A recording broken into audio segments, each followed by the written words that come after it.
Hello, everyone, and welcome back. This is the Silent K, and we are picking up where we left off. We are. If I can get my video right. Yeah, there we go. Hopefully, we've sorted all the technical issues. It was my turn to move a unit, but it wasn't letting me. So, we are gonna try again. We're going to accelerate this guy and try to get in over here, do a flyby on this mantis. And there we go. Alright, we are in operation.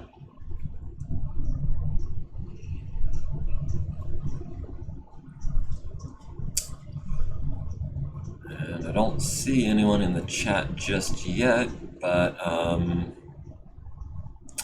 there's Lark. He says, "We're back, baby." Yes, we are. Had some technical issues, hopefully cleared those up. Had to free up some space on my solid state drive where I'm recording to. Also, I redirected that so that I'm now recording directly to the hard drive. So hopefully that won't be a limitation anymore. And we can't quite hit the crow, which is a shame. I was hoping to shoot that thing down. Maybe if we accelerate twice, we can do a double flyby on the mantis. Not quite. How about if we do 3? Yes, we can. That's going to be hauling ass, as far as I'm concerned. I don't usually accelerate more than twice, but we're going to. Alright. And it's still telling me it's my turn to move, so who am I trying to move now? The Sparrowhawk.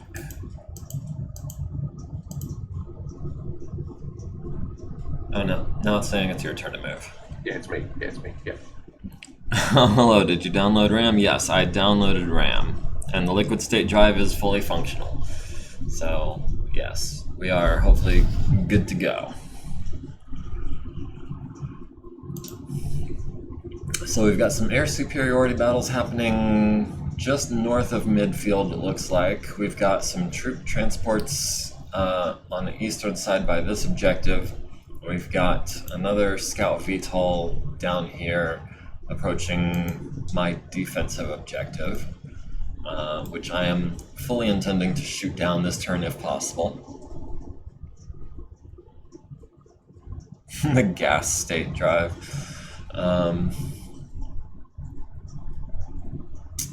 Yeah, I don't think those have been invented yet in 2021. We'll have to wait until 30. I think those were reintroduced when the Helm Core became a thing. Oh. There's a Reaver making a flyby over my Savannah Master. Going to kill the heck out of my unarmed hover. Okay, yeah, so it looks like, aside from that one side slip, it seems like everyone made their checks.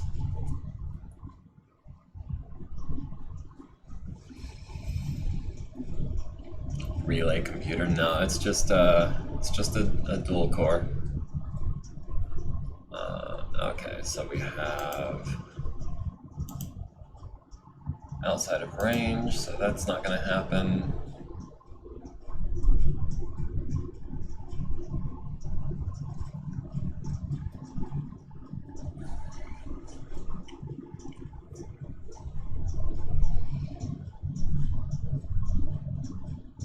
And do we have anything we can hit with tag here? Nope, doesn't look like.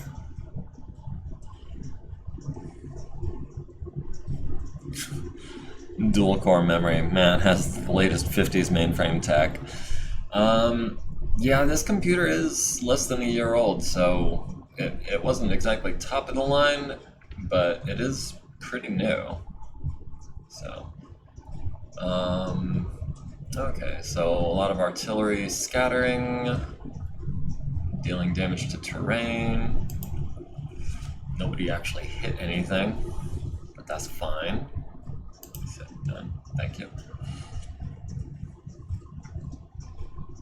Alright, so infantry not going to have any targets.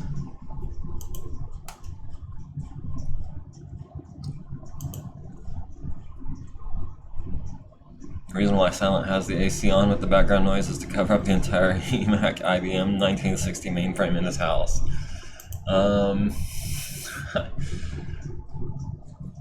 Can you guys hear the AC? It is running at the moment, but hopefully... No, not at the moment. No, not as far as I can tell.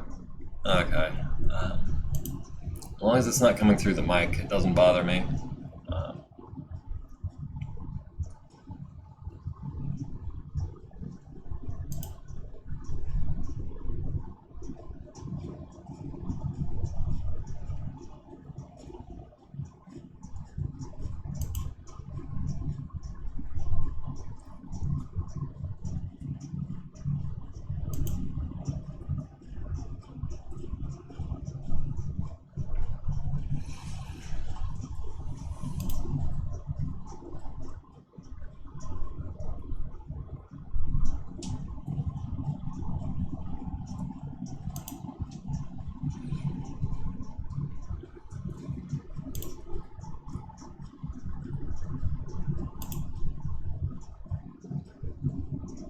So none of these guys are firing anything.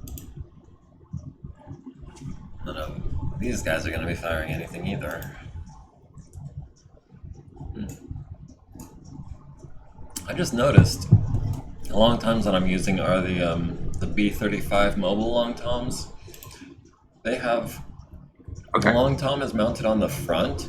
And they have machine guns on the left and right sides, but not on the front or like a turret or anything. Okay. I think that's interesting. Oh,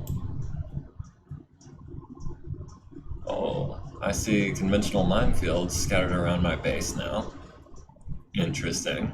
Those weren't there before. It's showing me where you were targeting. It says, for example, hex 0549. It says artillery missed here, and there's an icon. I'm guessing that's one that scattered to 0250. Yeah, and there was one shot that scattered off board as well. And then 0748 has also got an icon saying that you shot at it, but not that you hit. Meanwhile, you're not quite in range of my LRMs.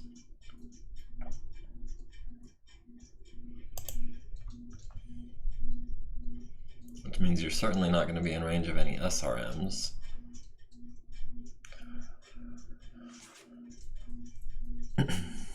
It's the World War II US ideology of slap an M2 anywhere it will fit. You'd think they would have put one on the front at least. Literally defenseless once you get under the guns.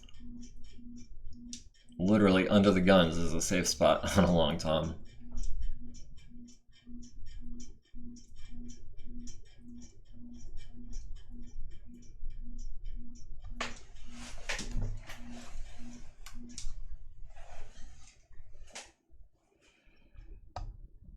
Alright, yeah.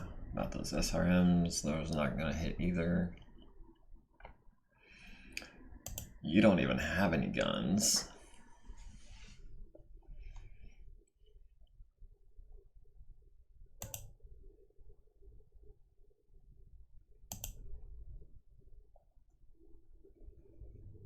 Oh, this Phantom Master is going to get wrecked. I can see it already. He's got a Reaver flying over his head. Alright, this guy, however... Nope, nothing in range.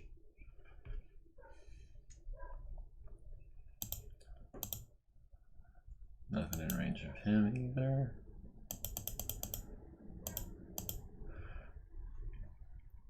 This guy, however, I mean, do we want to go for the transport or the foot platoon, I wonder? I think since we've got machine guns,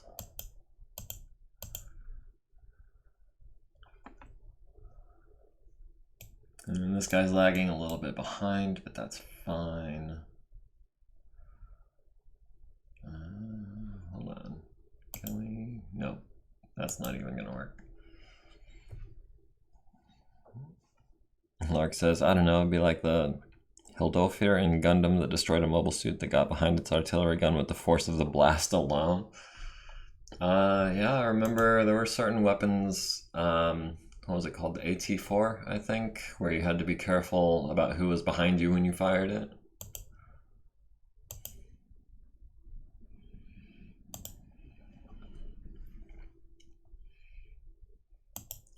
Taking some pot shots at your cheetah with my mosquitoes. Oh, it's funny that you've got a cheetah. That was actually, I had to change the name of one of my mechs because that graphic was coming up. Yeah. So I They're renamed the sort of I renamed it the Fast Cat because I'm creative like that. yeah the cheetah and the River or the Reaver or whatever. It's they're kind of mainstay Pre-World League units that have been around forever. I mean, obviously these are the post 3050 versions. 4, 5, 4, 5, 6. Oh, The that cheetah's mantis, kind of cheap and cheerful, but it's I don't know, it seems alright. that mantis might be in better shape than I'd realized. He's super evasive right now.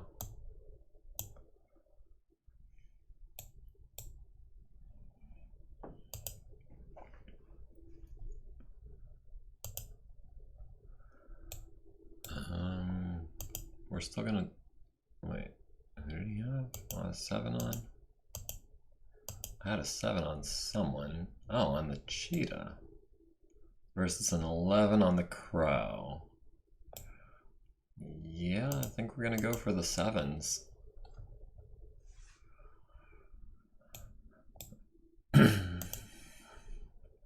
Ooh, do we try to knock a Reaver out of the sky? Or do we pilot on the cheetah? I think... Let's hope that your piloting isn't that good.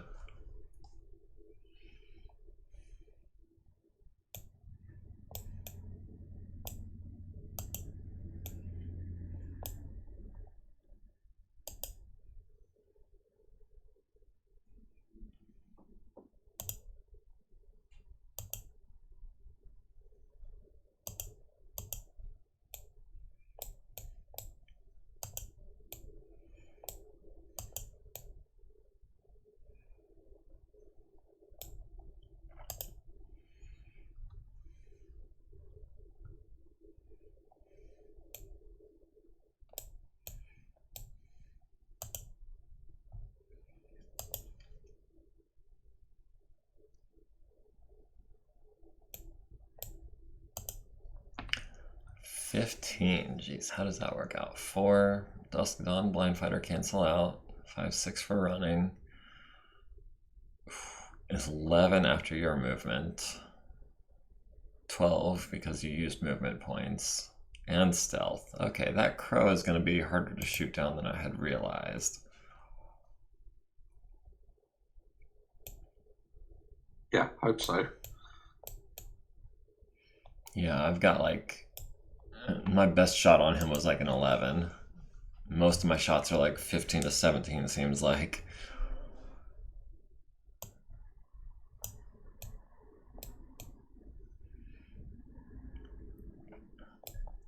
Now, is there anything I can do about this?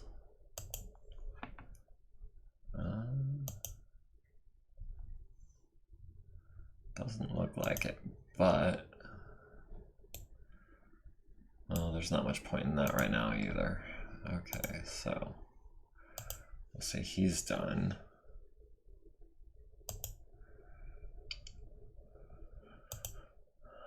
Outside of visual range.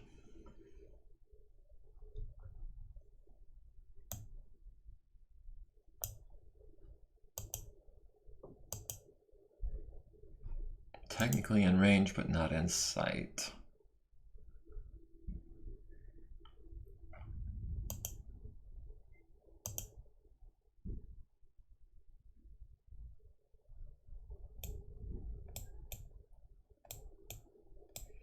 Nothing in range there.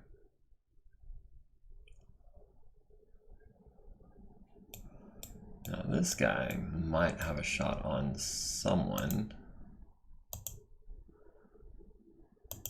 Or perhaps not. core, that long range is super long.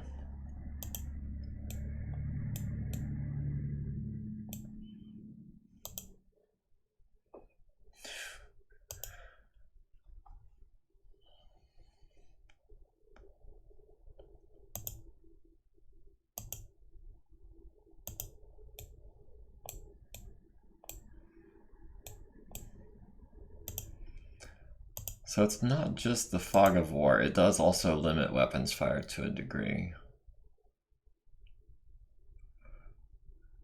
Alright, yeah, Ultra 20 at a Kaiser Adler. 7 damage transfers to the structural integrity, 0 structural integrity remaining. Automatic ejection. Yeah, that guy is going down hard.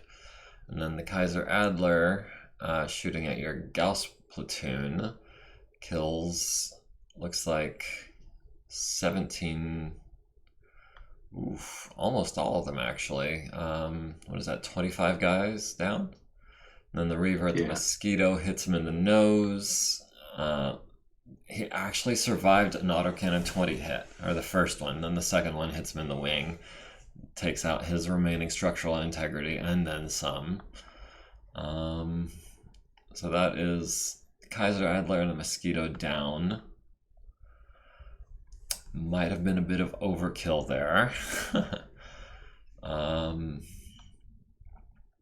Yeah, those streak 6s were absolutely not necessary. It did hit your Cheetah for 5 damage to the nose, and then another 5 to the nose and left wing. My Trident hits it in the aft and the nose, hitting the engine and the sensors, leaving 17 armor in both of those locations. Cheetah at the Mosquito, hitting it in the aft, where, you know, it's already dead. My Sparrowhawk at your Cheetah, hitting it for the left wing for 5. And then my Thrush hitting your Reaver in the aft for 6 points, knocking it possibly out of control. And the left wing, where it has 67 armor remaining. So if he doesn't lawn dart, he's not worried about it.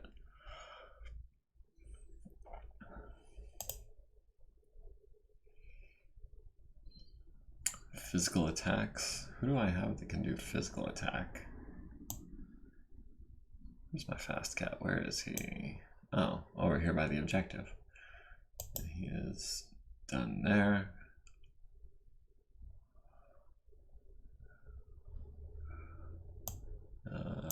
Cudgel, nope, nothing doing.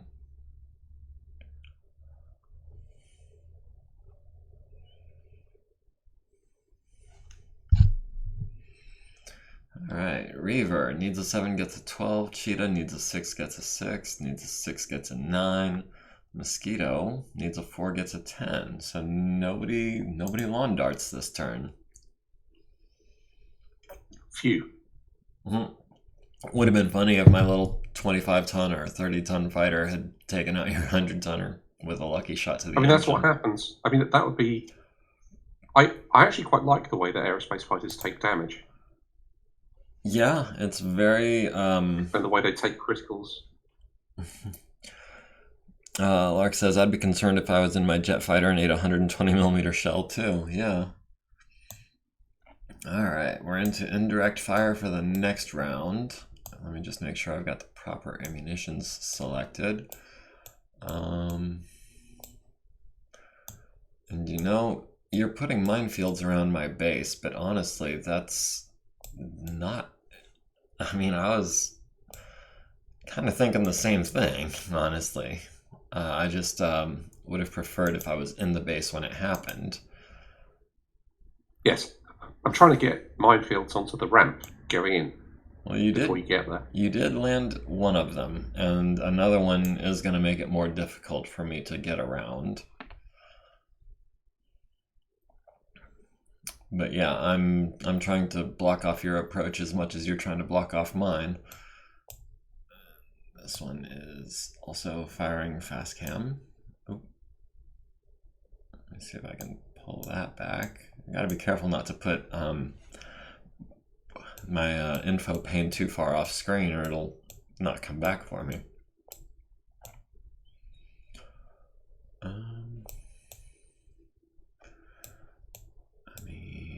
as well hit here some more.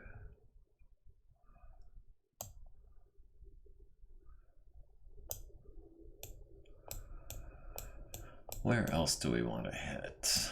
We kind of want to nail this area as well.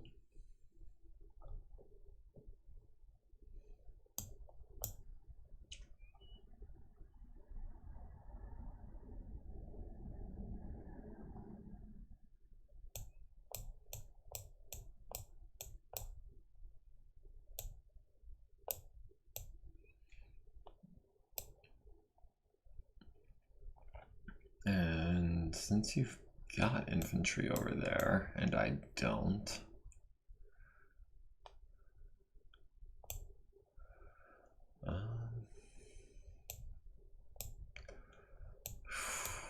man, I really wish I knew where some of your ground forces were at least.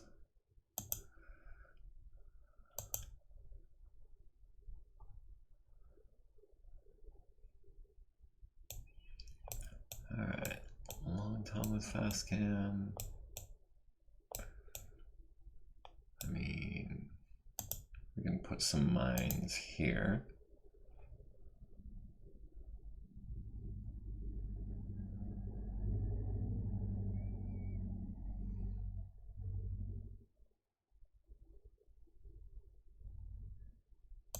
And that's, yeah, we'll hold off on that one for a second.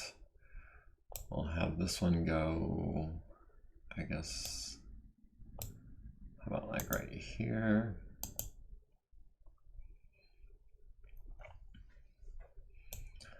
And then with the last one,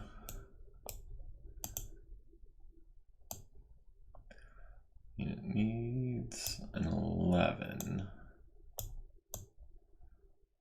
But hopefully it doesn't scatter too far. We'll go there. Does it still count as capturing the objective if the building is leveled? I was thinking maybe if things are objectives, I would say yes. I mean, if you're in the hex or adjacent to the hex with a ground unit, then I'd say you've got it. I'm not sure, like, if they're objectives. I was not planning particularly on shelling objectives because I think that's. Well, I don't know. You put infantry right next to the objective. I'm I'm gonna shell it. Yeah. Okay. I mean, I was planning on putting infantry next to that objective as well, but you know, you beat me to it. What height is this? Can we make that? Yeah, we can make that.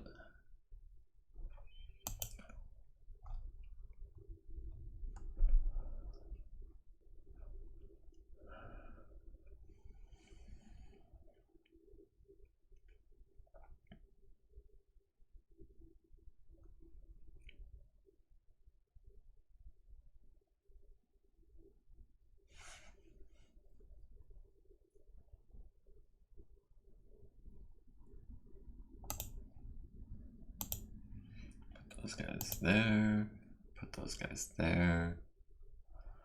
I'm thinking there and probably there.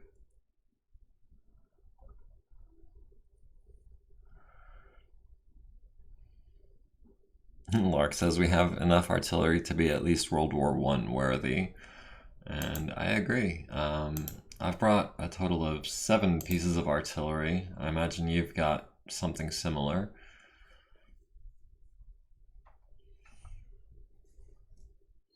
I brought a lance because I thought I typically tend to have sort of the size of the artillery unit to be either 1 or 2 steps below. Like, I've effectively got 2 companies of infantry and a company of mechs, so that's technically a battalion. So I thought a lance supporting a battalion seemed reasonable. So I brought 4 tube artillery. Yeah, I've brought a company of mechs. I'm not sure how many infantry platoons are in a company, but I've brought Let me double check my notes here. I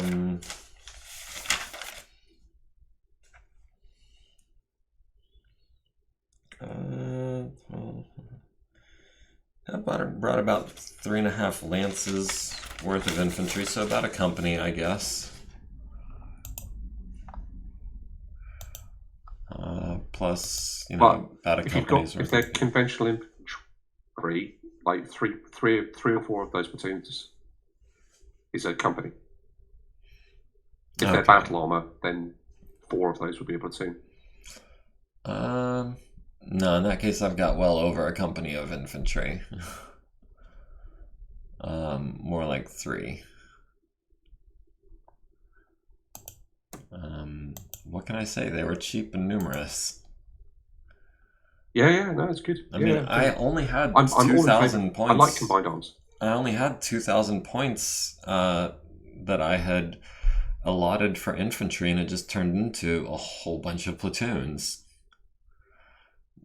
Points-wise, they're actually a very small part of my force. It's just there's so many of them. Yes, yeah.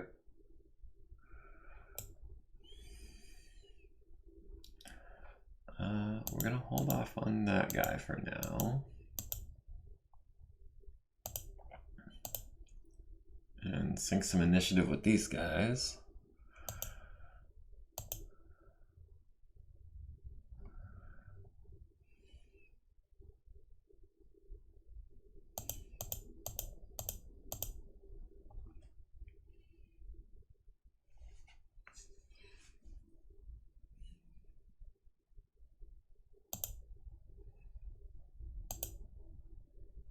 I didn't just... Did I?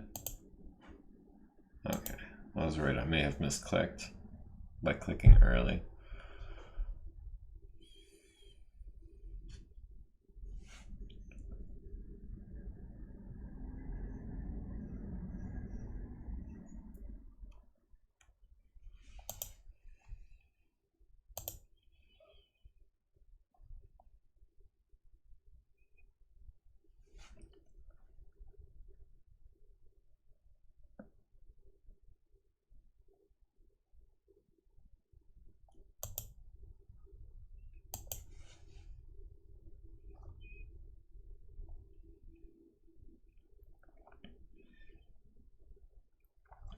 But honestly, I don't really see the point in bringing less than 4 pieces of artillery because of the way they scatter. It's really only effective against like a large area and hitting it multiple times. I hadn't definitely. I hadn't intended to actually bring quite as much as I brought, but again, I just budgeted my points, and this is, I think, 2,000 points worth of artillery, which is and it's not too expensive. That makes sense. I mean, almost as much as my single biggest mech. So I figure, 12 mechs, 1 mech's worth of points in artillery. It just turned into, 4 thumpers and 3 long toms. Yeah. Because I usually go for snipers rather than thumpers. Like, what's your sort of thought process with taking thumpers and long toms? Was it just cost and area effect, or? It was very much cost related. What I'm using is the Reaper self-propelled artillery piece, and those were, I think, like 250 points a piece, and then the long toms were a little bit more. Reaper, is that an old Age of War unit? I honestly couldn't tell you. Let me see if I can pull it up on the view.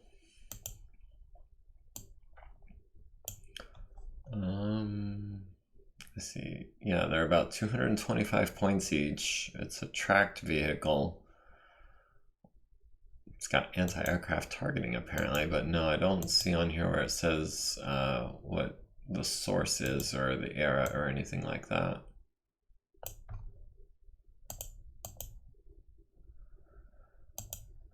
Yeah, manufacturer Terran game, I think.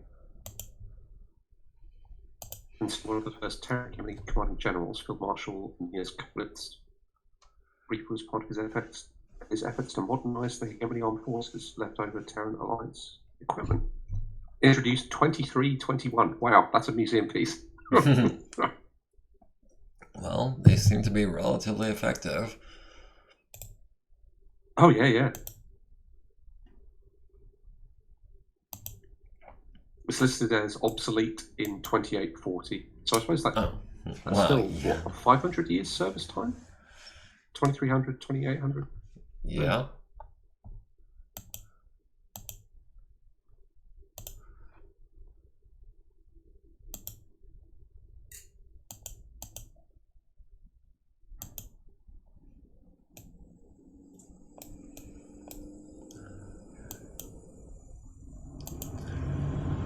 Well, seem to be running into technical issues again, and it's not hard drive space this time, I don't think. Let me...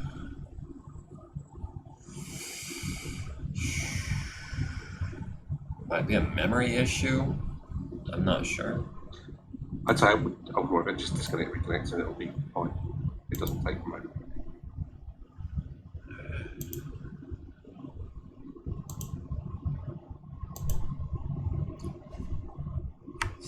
Excuse me, guys, real quick.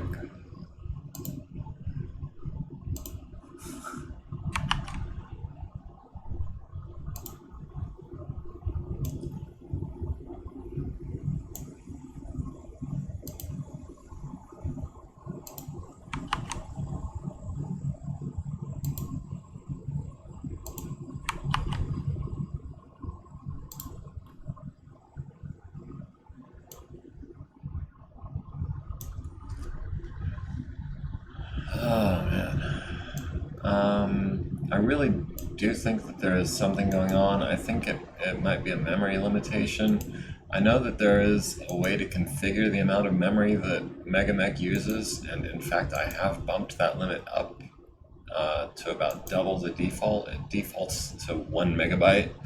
I doubled that to 2 megabytes.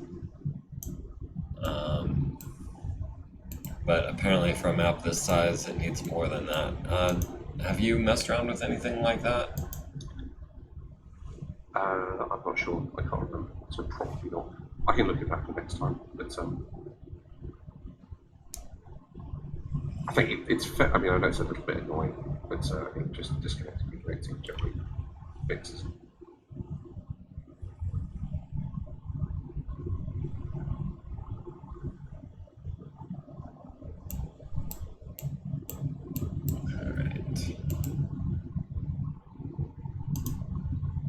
Now with this guy, I'm not actually going to move him his full move so that this guy can get past there, because he can't go past both of these guys.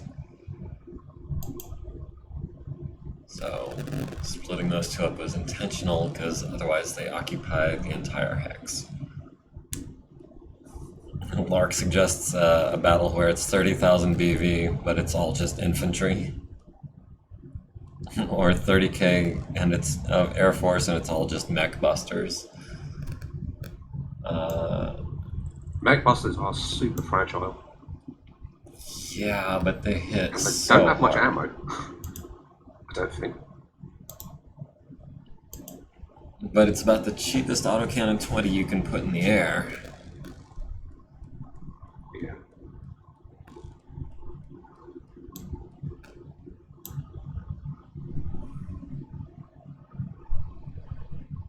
I don't know. It's like I like the Reavers because they're kind of old, old workhorses. They've been in service for years. They're pretty solid, reliable, fairly tough. And the fact they've got an Ultra AC-20 with that particular version gives me A10 Warthog vibes.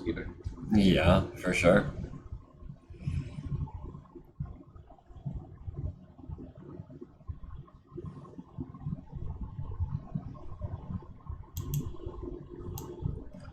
Alright, I have finally spotted a couple of mechs.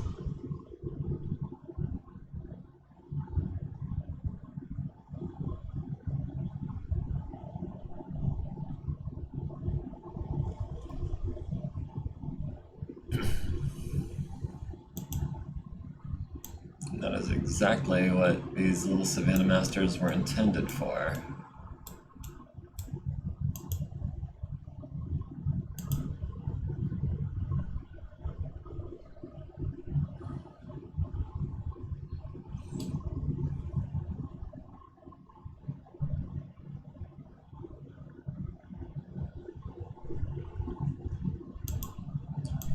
Also seeing quite a few of these VTOLs.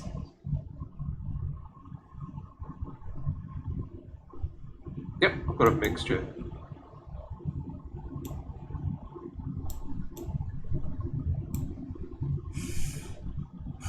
Yeah, the Hawk Moth that's a custom variant replacing a light Gauss rifle with an LB-10X, which is Oh, kind of, I mean, that would be stupid normally, getting rid of the sniping ability, but I sort of conceive those as being VTOL and Hawkcraft hunters. They're not intended to try and snipe against any kind of serious opposition. And the Mantis is kind of, that's a stock cannon version. I quite like it because it's got a bit of electronic warfare. I think it's got ECM so it can jam scouts. Hopefully it's jammed its radar, and it's got some small weapons for trying to knock out scouts. So yeah, I like that. yeah, I'm showing 5ER small lasers and an ECM.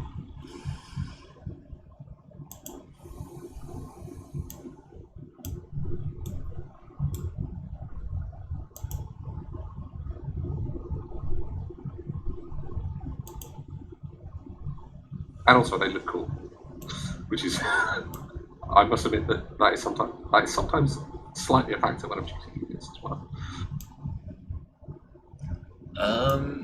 With the mechs, I'm more familiar with the way they actually look. So for me, I can't deny that that is sometimes a determining factor for me. But like the VTOLs, like if you showed me a picture of one VTOL versus another, I would be hard pressed to guess which was which. Yeah, I mean, once you've looked at them a little bit in Sonic, you'll start to recognise them and get favourites. Like, I remember the Starlink era campaign that I played was a unit. There's a VTOL called the Vector, and it's got like a scout variant, another electronic warfare variant, an infantry transport, and I think it's only like 21 or 23 tons, but it's so reliable and solid and decent and not too expensive and multi-purpose. And I just love them. You know, I just got really, you know, I've got a real soft spot for them. But they're just after by the same time of the Succession Wars, they were all gone, which is a bit sad. But yeah, and also they look really cool. I mean, the image of the Vector is they look a bit heavier than maybe you would expect, but yeah, they're really cool. The Vector, you say? What TRO Yes, is that yeah. from, if you don't mind me asking? It's from the Historical Liberation of Terra Volume 1. Ah, that would be why I'm not as familiar with it. I've got the 3026, was my introduction to tanks and battletech. Yeah, I'd highly recommend the Historical Liberation of Terra Volume 1 and 2. Whenever you're watching any of Tex's videos and it has any picture often of jump ships or warships or fighting or Alexander Kerensky or anything like that, those are illustrations taken directly from those two volumes. And I highly recommend. I don't think they're too expensive. You can get the PDF on Drive-Thru RPG, and they're really solid source books, and they've got some good units in there as well. Definitely a thumbs up from me. Okay. Lark had posted a picture on the Discord of I think it was a pike, and we were admiring the artwork of that and discussing, I think it was Duane Luce's work, and I mentioned the quick draw that I had.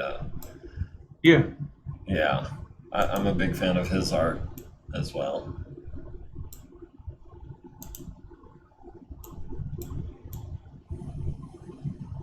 Is he mainly the 3025, or did he do some of the 3058 and 3061 as well? So far as I know, so far as I remember off the top of my head, he did 3025 and 3026, and then after that they started using other artists. So like from 3050 on, I don't think there's really any of his art in any of the books, I don't think.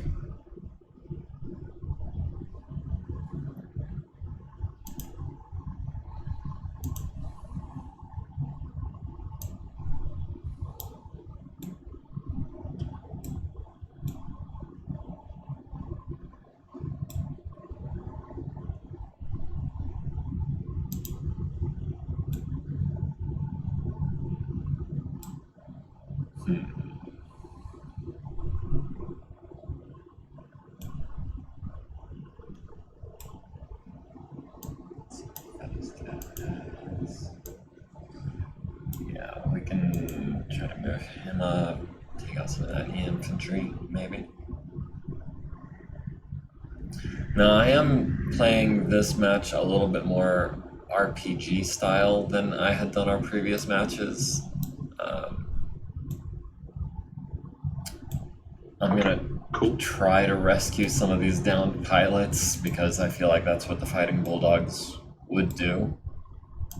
Yeah, definitely. I mean, the Forlorn Hope, that's the name I normally give to my mercenary unit, although they are mercenaries, they usually operate on a previously orders.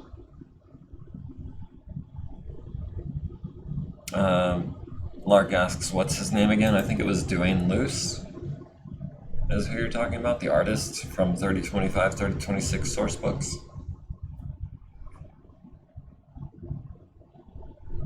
That's Duane with a U, if I recall.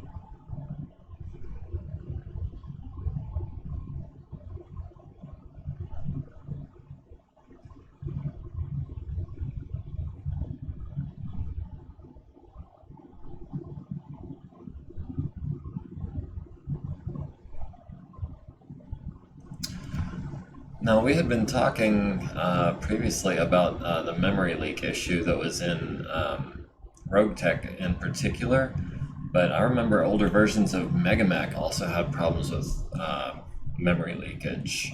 So I'm wondering if maybe that could be related to what I've been running into today. Because again, this possibly. I mean, it could be connection. It could be the size of the map. I mean, I think if it becomes a massive problem, I can try. I'll have a look at the increase in the memory thing. I was thinking it might be on my end because, I mean, obviously you're not the one having problems here. But it's you're connecting to me, so. So if you were running low on memory, I can't. I could see that. Yeah. Yeah, I mean, I'm always sort of connected to myself, if you like, you know. Yeah, and I could see how it might want to prioritize the memory for your connection. Okay, Lark says his credits are, this is Duane Luce, 3025, 3026, 3057, 3058. He says, yeah, 3058 is his last Battletech credit, circa 1995. So I wonder if he's still producing art for maybe like other franchises, perhaps?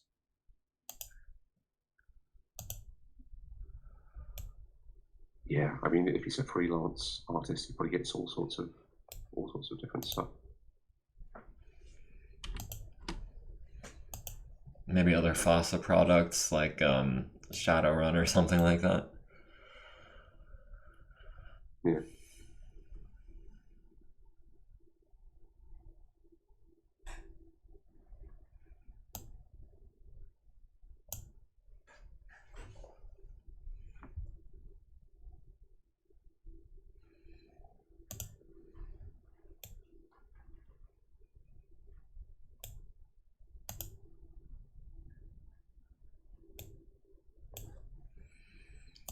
Even my fast mechs are not as fast as I would like on a map this size.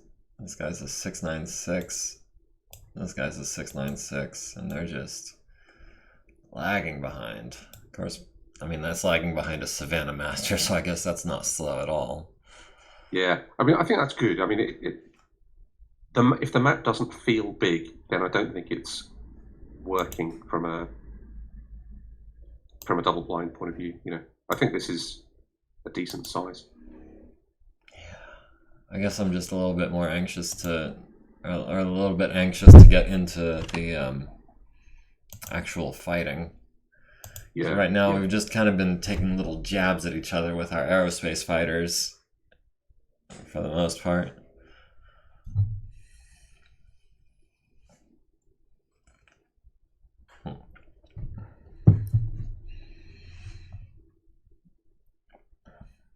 Alright, so which one are you?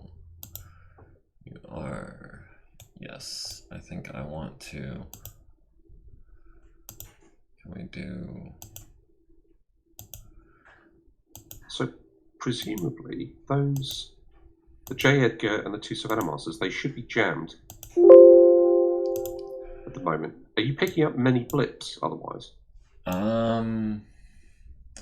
As far as like question marks, no. I do have eyes on a couple of mechs.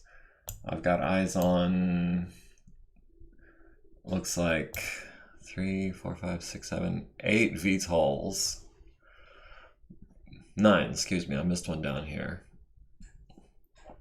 And about half a dozen aerospace fighters. Okay, cool. But as far as question marks, no, I've got nothing on sensors only. Cool. I was hoping the ECM coverage would sort of mitigate some of your fast scouts a little bit, and that's quite... that feels good. Yeah, that stands to reason.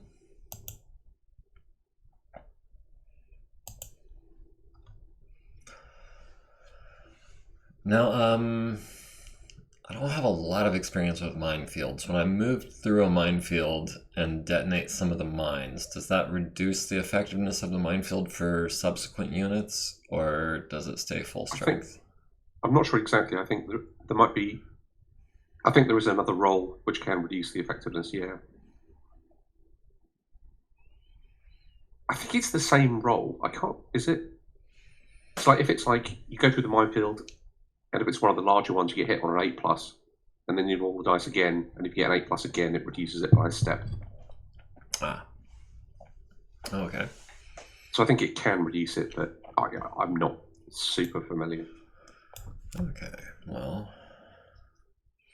I guess we shall see, because I'm definitely going to be walking through at least one of them. Almost definitely, I guess. Plans first contact, that old saying. Yep.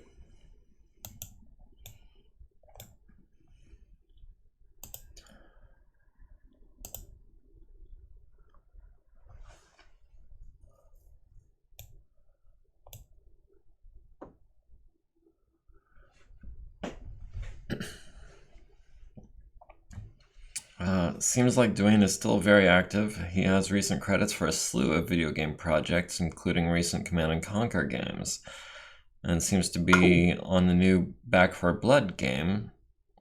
Okay. Interesting. I wonder what kind of work he did for Back 4 Blood.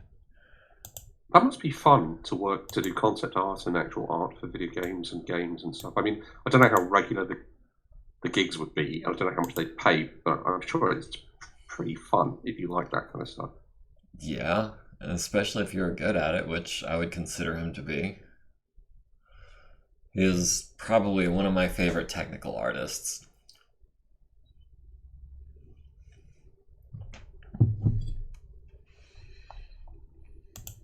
Because I do like, because he changed the aesthetic in the 3058 one. And there is a certain slightly more rounded, like if he's the guy I'm thinking of, the way he drew the heads of missile launchers is quite distinctive, and I sort of quite liked that kind of. With like the checkerboard. Yeah, the way that's it's it. Yeah, exactly. Yeah. Yeah, I was a fan of that look as well.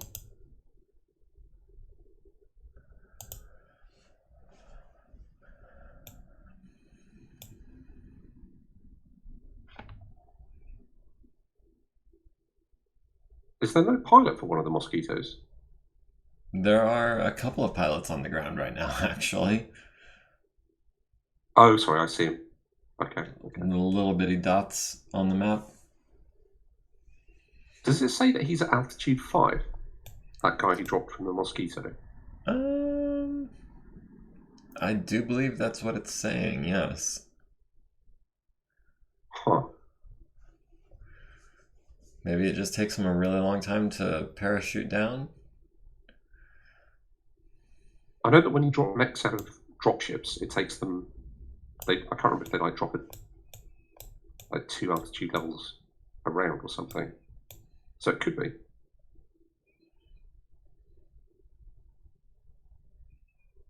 Oh, you're talking about Hugh Wu? No, I was talking about the other guy, but yeah, same thing with him. Which one, Ron or Linus? I was looking at Ron. Okay, because there's also a So Linus.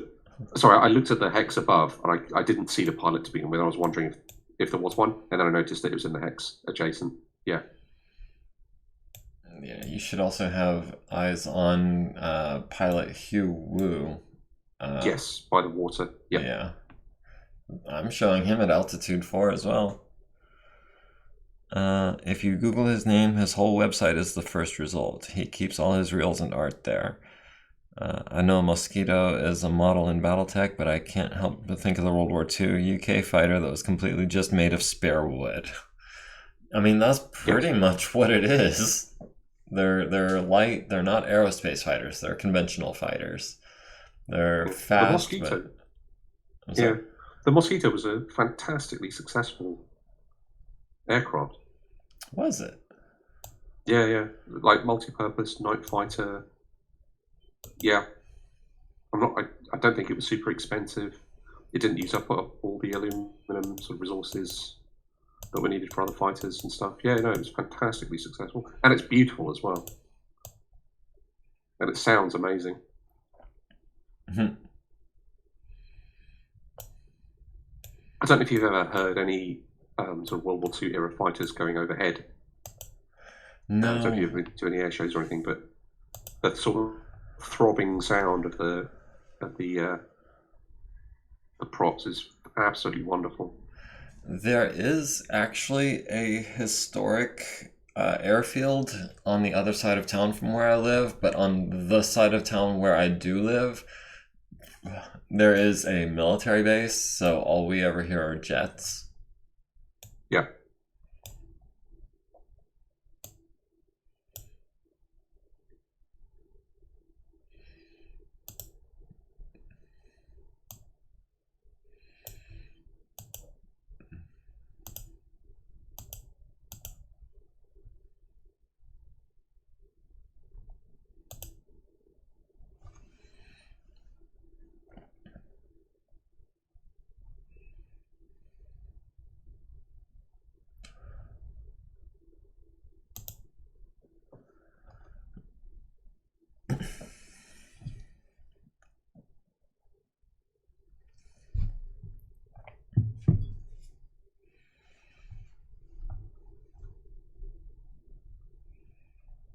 Oh, one of your Karnovs just turned into a sensor blip. I'm guessing because he's untransporting his transported goods. He's gonna shoot down This is entirely possible. Small arms fire on my pilot. Would I do something like that? I'm wounded, I tell you. I'm hurt. I'm just saying it was theoretically possible.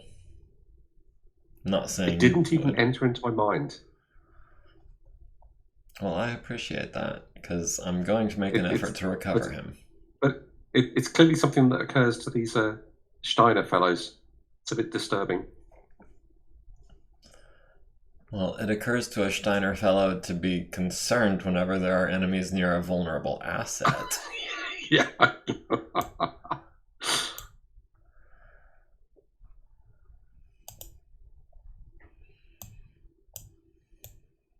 He'll be taken into custody and debriefed appropriately.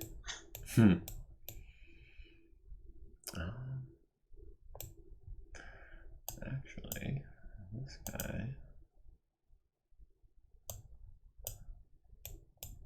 And fed with liberal amounts of goulash.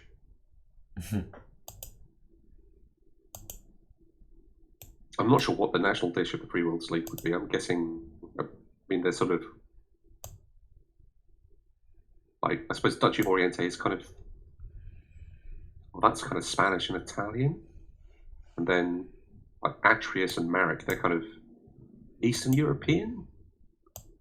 And then along the Capellan border, you've got lots of, like, Korean and Chinese influences. So, like, I mean, that to me makes my mouth water, the idea of a culture where you've got, like, some Spanish and Italian influences and some Korean, Chinese influences and some sort of Eastern European influences all together, food-wise. I bet it's fantastic. Yeah. Food-wise. Who do you think has the worst food in the Inner Sphere? I'm guessing Davian. Oh, I don't know. I mean, they're kind of like a mixture of. I'm not sure as much what the ethnic mix is there, but it's going to be just the same as everywhere else. I imagine in some of the. I don't know. Maybe like out in the Lothian. Is it the Lothian League out on the far southwest? All of those cold planets without much choice and not much imports. It's probably just a diet of polar bear every day. Or maybe a Rasselhog. I've heard bad things about Norwegian cuisine. I don't know. That's probably a bit of a meme. Like maybe the traditional stuff, but then like there's such a huge variety. I know, like people say the same thing about Iceland with that. Is it fish or shark that's like fermented or something? It's like they don't eat that stuff. They think it's gross. They give it to tourists as a joke. It's like, you know, like people in Scotland don't eat haggis generally. People like, I don't know.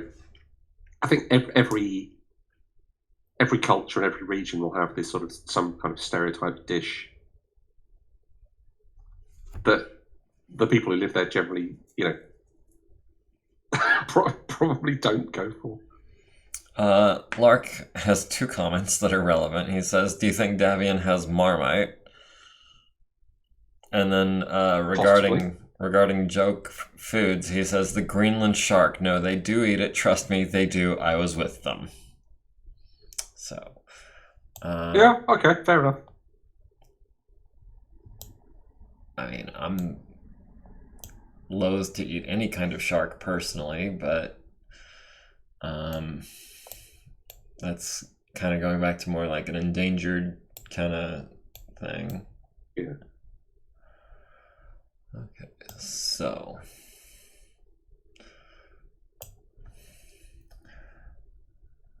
okay, so Linus is not moving. Ron is, I guess, going to move.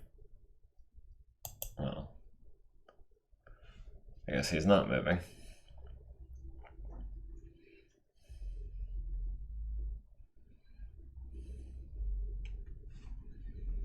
Who won initiative this round? Let me check. Looks like you did. 7+1 versus my 3. I'm the guy people go to ask what something tastes like. I've ate just about everything really, meat related at least. I mean, I've had a couple of meats that I consider a little more exotic, but nothing. And when I say exotic, I mean like frog and alligator. I don't mean like rattlesnake and ostrich. Sure. Not that exotic. I've really not branched out too much in my eating styles. I've had a fair amount of Cajun food, but that's nice. That's quite nice. Yeah, Cajun food is actually really good. But other than so that, one quick question: yes. Have you just moved an aerospace unit? Not in the last 5 seconds. It's been maybe like 20 or 30 seconds. And which one did you move? One of the pilots that was grounded. Oh, okay. That makes sense. And here. Once it's my turn again, I was going to move Hugh Wu away from your infantry platoons so he didn't, so that he's easier to rescue. Not out of any sense of self-preservation because, we're gentlemen.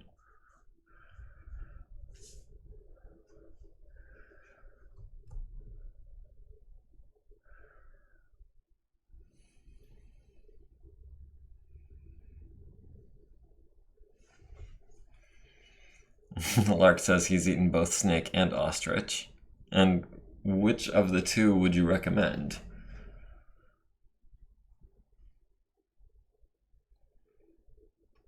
I've heard ostrich eggs make really big omelets, although I have no idea what they would taste like. I imagine not the same as chicken eggs.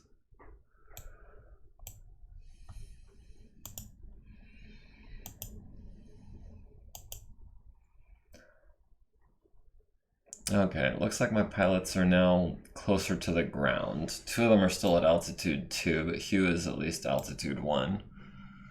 That's interesting. That's really cool. So they're parachuting. I had no idea that was the... That's brilliant. I like that. Yeah, that's a new one by me as well.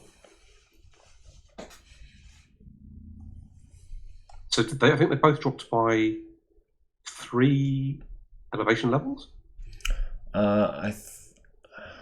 I'm not sure what elevation Hugh was at. It might have been 4. It was, because he did a strike. He was at 5. He did a strike, dropping to 4. So yeah. Yeah, that makes sense. Yeah, because he fired his machine guns at your infantry platoon. Yes. Ostrich all the ways, especially their eggs, but snake is very bony and had a very greasy texture. Like, no matter how much you cook it, it's just so oily. That sounds like a stereotype. Like, you would expect snake to be an oily kind of meat based on the way they look, but honestly, I didn't think it would actually be true.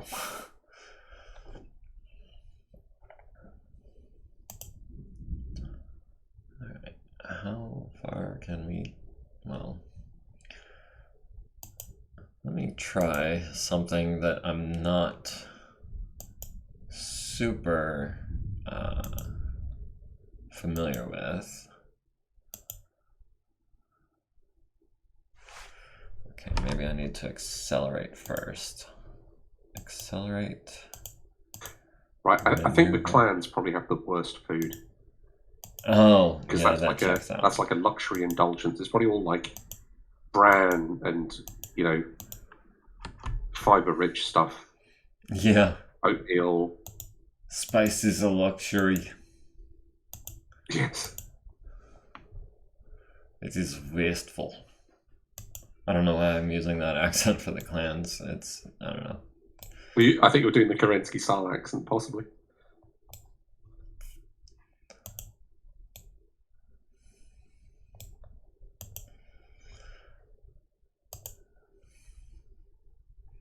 I don't know why our APC is heading straight for that minefield, but he's been spotted.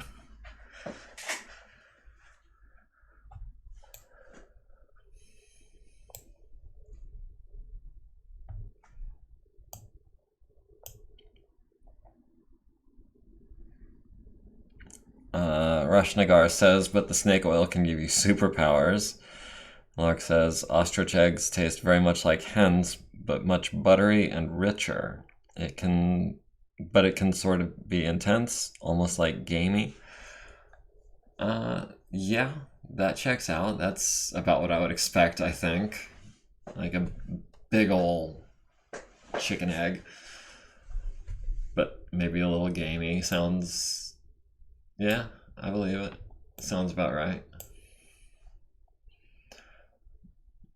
Alright. So without trying to do any fancy maneuvers, let's...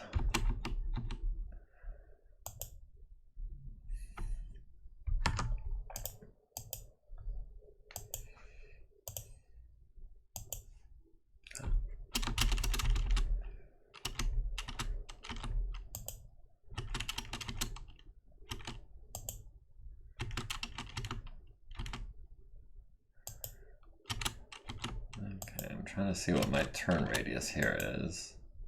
There we go. Apparently it's... That is one of the advantages in atmosphere that aerospace fighters have, that they can use thrust to turn. Whereas, I can't remember if it's when they move 8 or 12, they can actually use a thrust point to turn the hex side. I don't think conventional fighters can do that.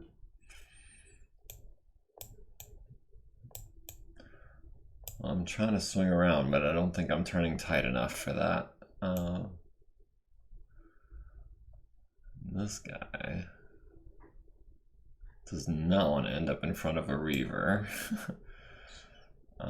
For sure. It's very hospitable. There'd be a warm welcome. Yeah, I'm sure. Let me try. I did try and, I tried to keep him slow because I was hoping that you'd overshoot and you'd end up in front somewhere. So I guess, if you speed up quite a lot and then... Oh, you've got a Cobra.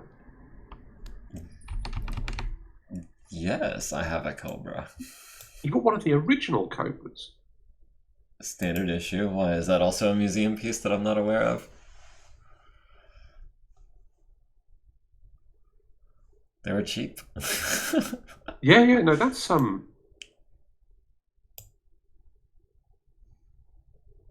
on a second. So that's got... I can never remember. There was a standard, there was a Cobra that was used in the Starlink era, which was quite deep, a good solid transport, but it was like an adapted for... Is that the early version? Is that like the Age of War Terranegemini? That could also be a museum piece. Collector's item, and the Cobras are really cool, but... it's got 5 machine guns, but mainly I just wanted something that could carry at least 8 tons of infantry, and was cheap. Cool, yeah. No, I think, again, it's a Starlink era unit. I'm not sure if they're actually around in the 3050s or 3080s or whatever, but... Well, I guess perhaps in the 37 years following 3050, it's conceivable that the Fighting Bulldogs stumbled across a Starleague cache, and B, yes. Took on enough Draconis Combine troops to have salvaged a fair amount of battle armor.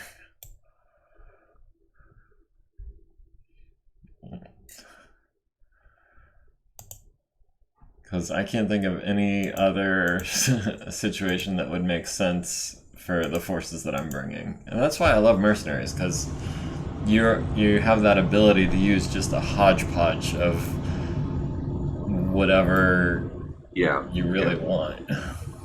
I tried to stick to the master unit table, but then there are definitely some old Starlink era units that I really love, that I'd really like to use in later eras. Like the Vector is the one that I said, which I think is fantastic. The Cobra, actually, although I think Word of Lake and Comstar still have some old versions of that. Or, sorry, the updated version which they use. And there's a really nice anti-aircraft artillery. What is that called? Is it the Pollux? And it's got like a sniper artillery piece and an LB-10. And it's a beautiful anti-aircraft combined with artillery. But again, I think it disappeared during the Succession Wars. Interesting. So if you can find a half-buried dropship or not Brian Cash, but like a Starleague cache with something like that in it, I'd be all over that. Like a rat up a drain pipe. Like a what? Like a rat up a drain pipe. Ah. That's not an expression I think I've heard before.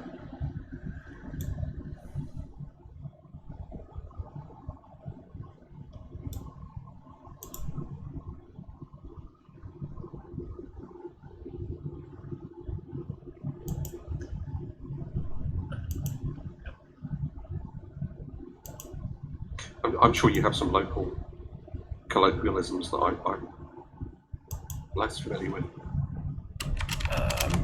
Sure, yes. Not that I think I could come up with any offhand. Also, this guy is really hauling. I'm trying to move the Sparrowhawk that I accelerated at last turn, and he is... might have to decelerate him. Yeah, I don't think you can decelerate, unfortunately, as far as I can work out. As far as I know. Oh, no, you can. The button is lit up, but as soon as I press it, I'm unable to move, I think. Or, yeah, not even forward. What's your velocity? It says 1. Oh, yeah. So if you decelerate to 0, you'd have to click hover. Is there a hover button somewhere? No, I guess...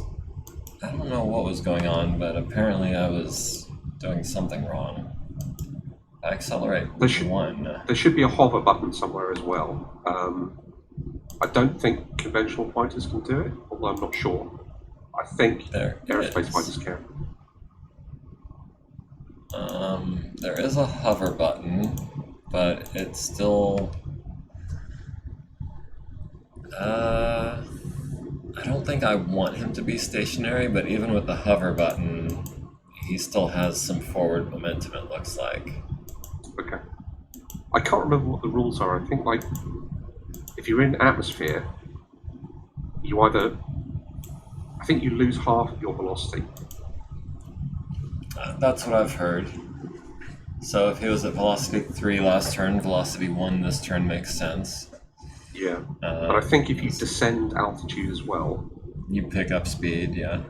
I believe so, but I think you have to drop by 2 levels. I don't know. Oh.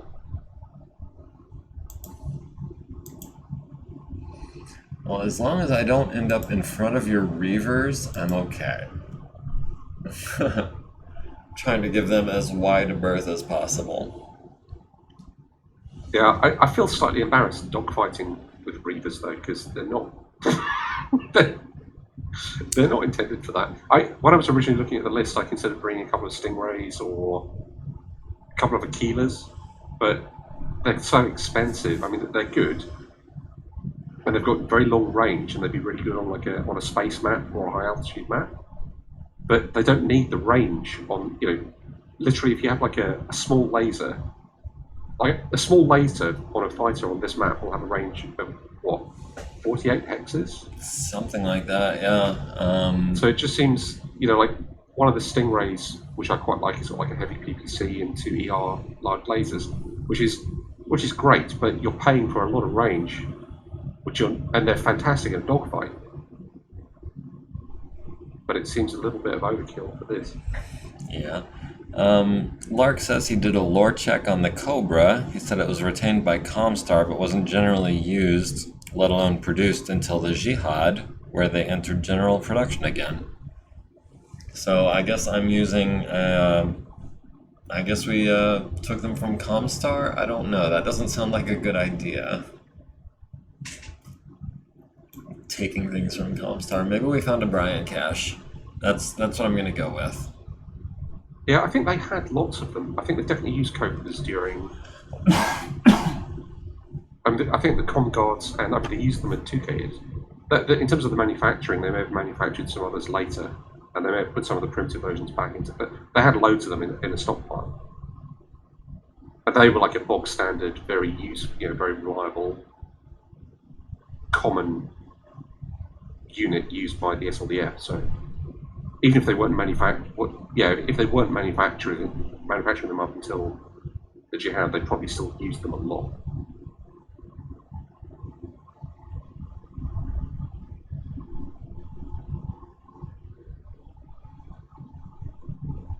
They're one of those units. You were talking about AMS last time. They're one of those units. I think one of the versions of the Cobra, which is like the basic one, like the slightly more advanced one, is that it's got like two. I think it's got 2 AMS, and it's got loads of ammo for them, so that the rules change hasn't been super friendly.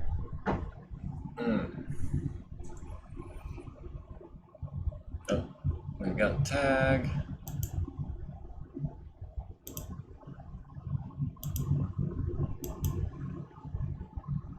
We've got useless tag. Do we have a target here? Nope, that is not in range.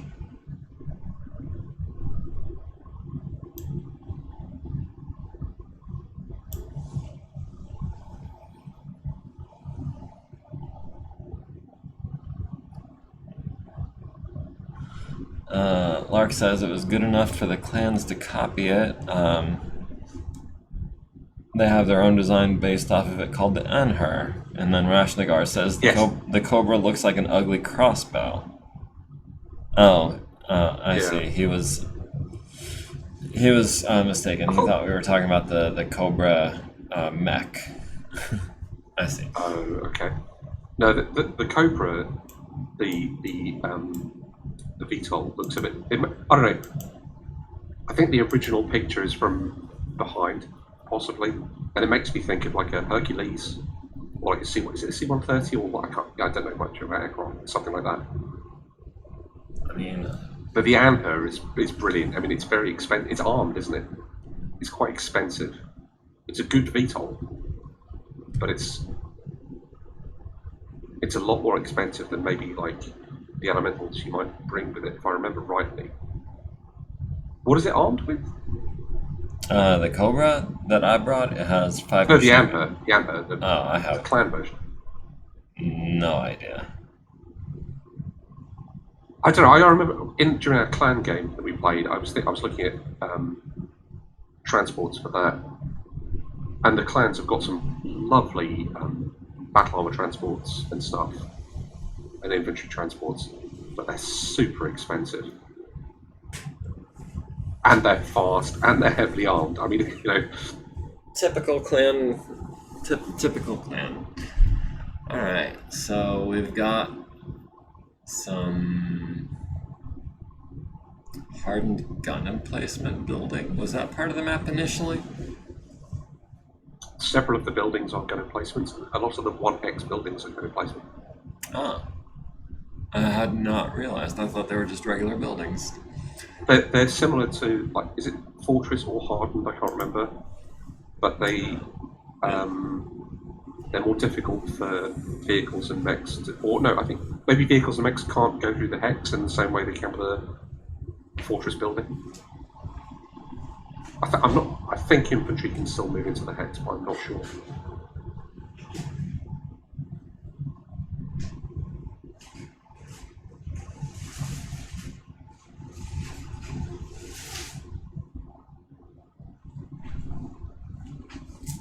Sorry, I was just grabbing my next beer. Alright. Time to fire. That's inexcusable behavior. Huh. Well.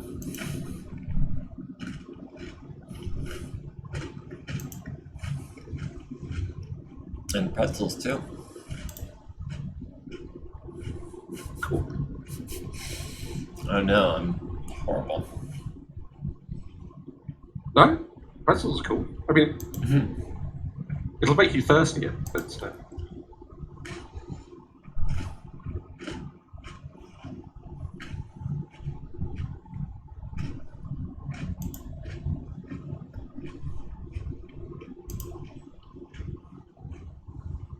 What beer are you drinking? Shiner Buck. Sorry, say again? Shiner is the name of the brand. Okay. Right. I'm not... I don't know. It's actually brewed in Austin, Texas, or thereabouts. Nice. So, supporting local. That's cool. Oh, as long as the price is good and get good customer service, yeah, that's pretty good. Oh, I don't know if we, Lark says the Enher carries 2 medium pulses and an ER medium. Okay. Sorry, I might have zoned out for a minute if we had already covered that. No, that's cool. I mean, that's a nice armament for a vehicle, and but it's, I mean, as you've seen,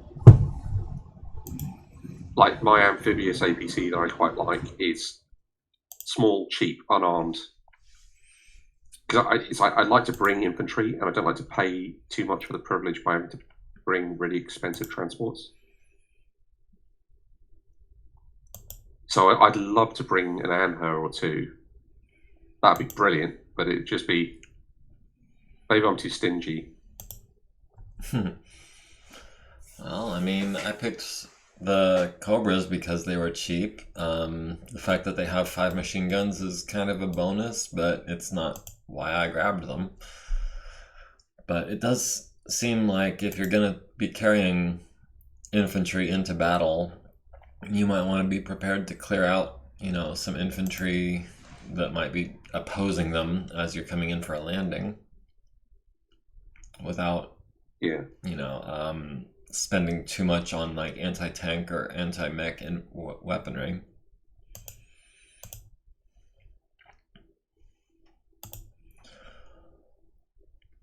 But at least like try to neutralize one corner of the triangle or one side of the triangle. Yeah. Because I mean, 5 machine guns and half a ton of ammo—that's only a 3-ton commitment.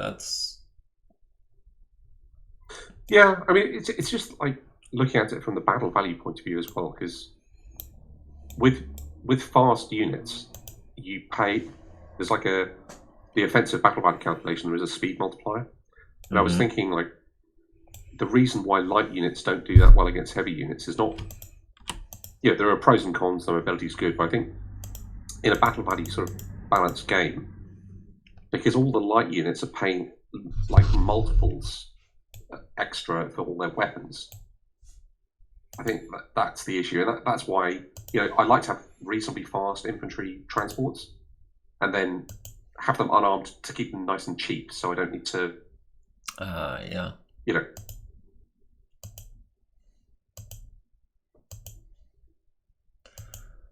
Oh man, I feel like my mosquito is about to get shot down. My other one. Which one? The one that's in front of your cheetah. Up at the top. The cheetahs don't have a lot of firepower. I mean, if I can get a lucky critical, if I do shoot them down, it'll be through a lucky critical. I would expect. I mean, that mosquito is already down to 3 points of armor in the nose and 0 in the aft.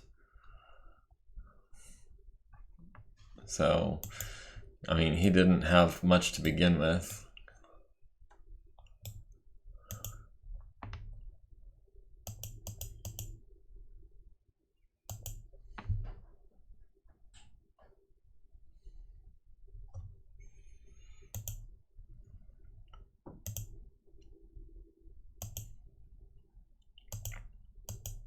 Elevens. Oh man. That mantis is really not easy to hit.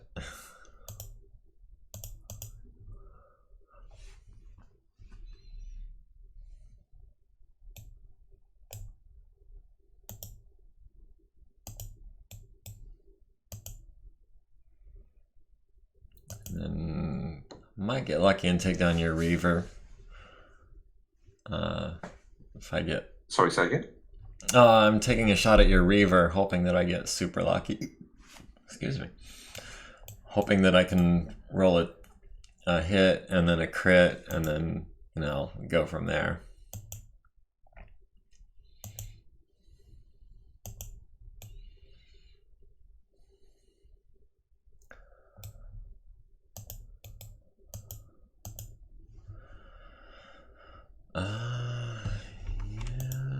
Yeah. Oof.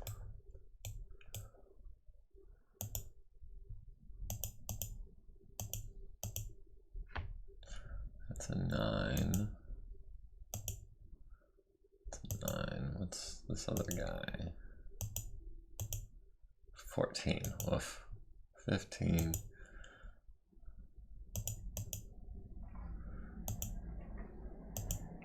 Well, I guess we will go for the 9.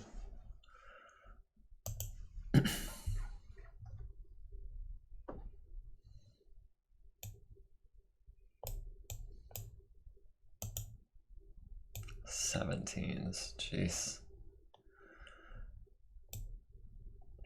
Yeah. I mean, I know that helicopters go down real easy when you hit them just once or twice, but you have to hit them once or twice, and that's Absolutely, yeah. easier said than done. I mean, this is the thing that I found. I mean, I like using them for infantry transport. So, but if you generally tend to push them forwards, and there's nothing else to shoot at, the enemy will just go, well, I've got 11s or 12s, but I've got, I may as well do it, and they will hit and they will kill some of them. Whereas if you've got some other targets up front at the same time that they arrive, it kind of helps to protect them. Not the fact that it's necessarily 11 or 12 to hit, but it's 11 or 12 to hit and something else that needs a 7. Yeah. That definitely happened, I think, last round. I don't know if it was one of your VTOL. I think, yeah, I had a 7, like a 6 or a 7 against your Reaver, and like an 11 against the Mantis. And I was like, if I hit the Mantis, it's going to go down. But if I hit the Reaver, there's a chance I'll crit it. But now I'm just looking at like 13 pluses on your Mantis. One of my guys had 11s.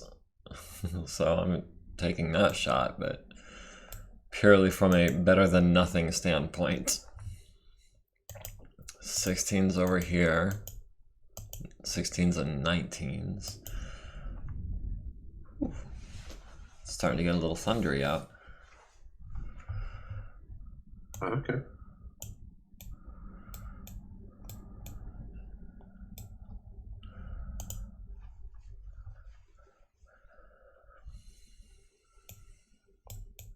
And yeah, there's no targets over here yet. I know you've got, what was it, a Phoenix Hawk and a Wraith. What's the Wraith carrying?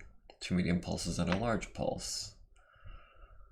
Okay.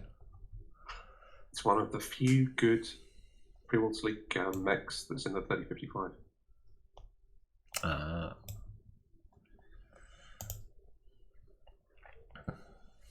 It's a nice jumpy backstabber, just like the Phoenix Hawk. Yeah.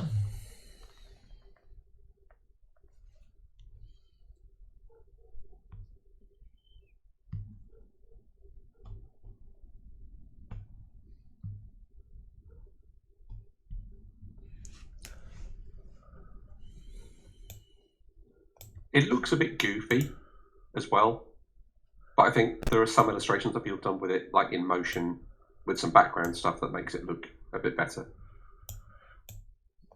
I'm trying to remember what it looked like in the TRO. And is it the one that... No, I'm thinking of the Banshee.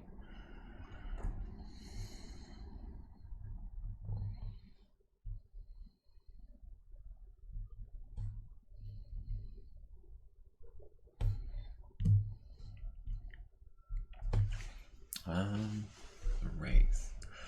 That was in, you said 3055? I think so. I might be mistaken. Oh, I've got 9s on your cheetah. I'm gonna take that. That is some of the best shots that I've had so far on anything. But I'm gonna grab my 3055 and see what I can see about that Wraith. Cool.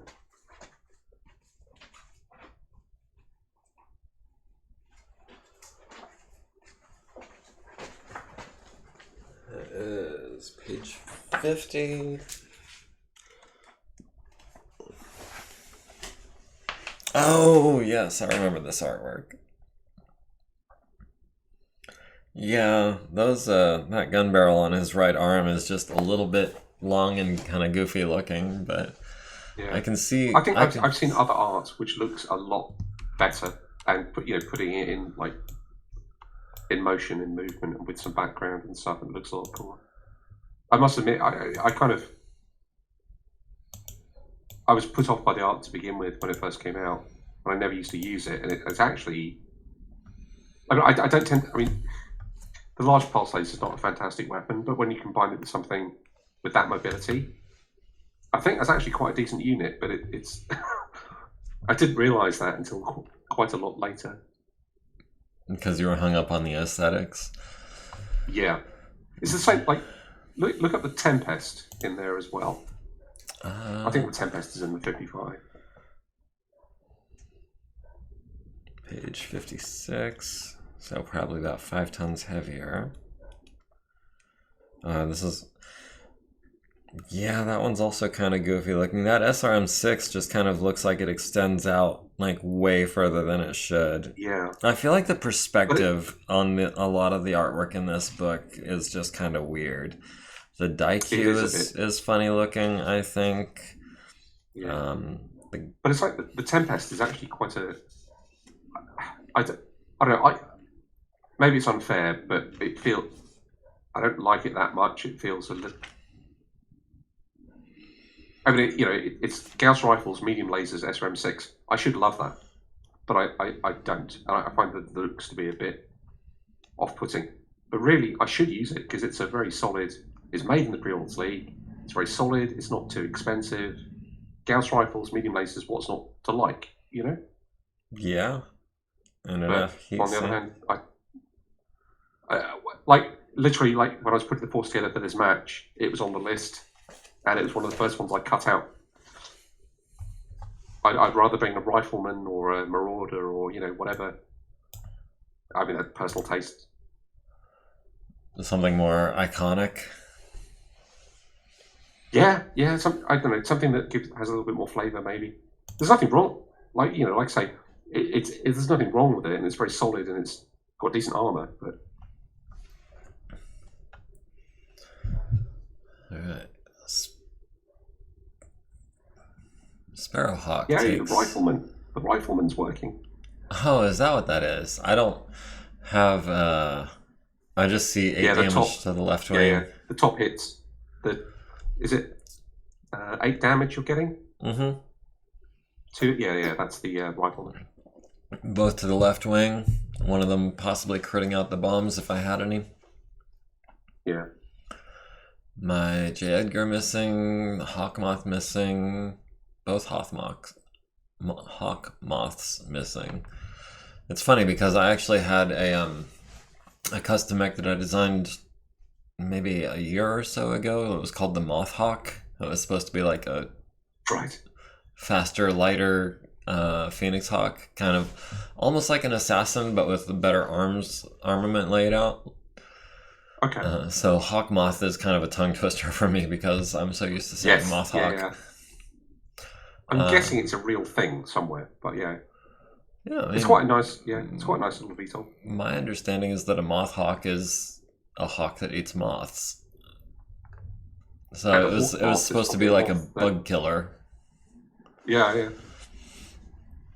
Savannah Master taking 3 to the left side.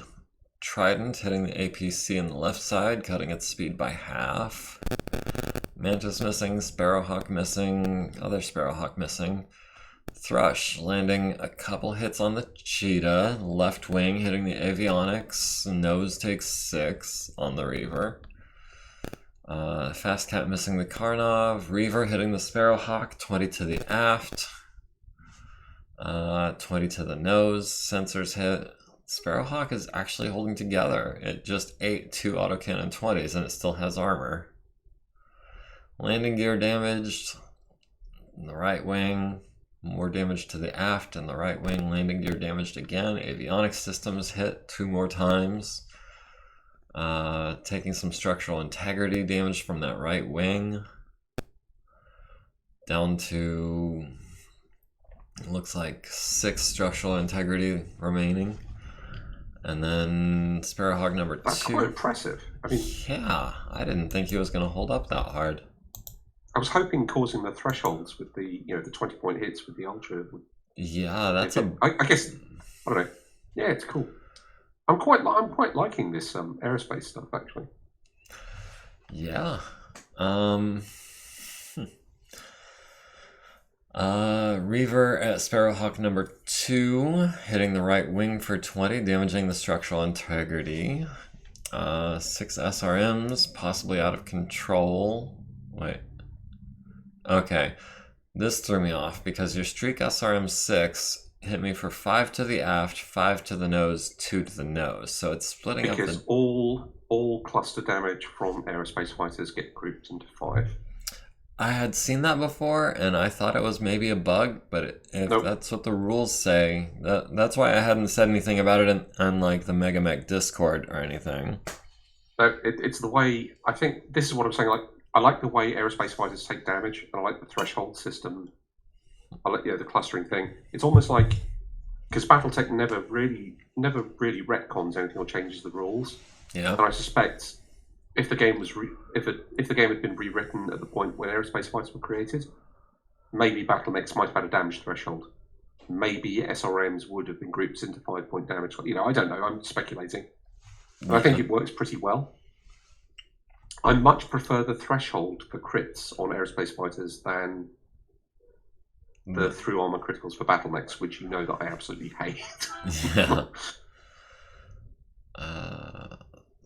Man, that Sparrowhawk just barely holding together. Landing gear damaged. Possible crit.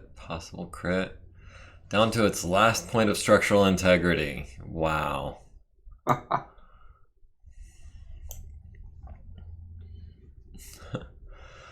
Cheetah on the Mosquito to the nose and the left wing, but not quite doing structural damage. Cheetah on the Trident, hitting it in the nose with a medium pulse laser. Crab at the Cheetah missing. Tigress at the Cheetah hits the nose, injuring the pilot, but not penetrating the armor. Terrier at the Cheetah, hitting the nose. Alright, okay, sorry, I didn't scroll down as far as I thought.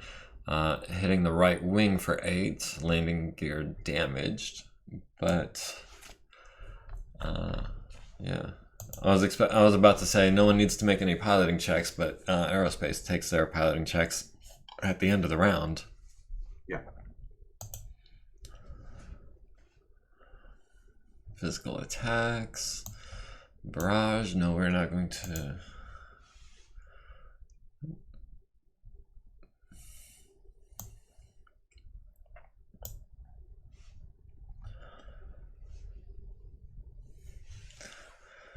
Alright, nobody's building up. Well, my Tigress has built up 4 points of heat. Cheetah stays aloft. Mosquito, out of control, loses elevation. Trident, out of control, loses 2 elevation.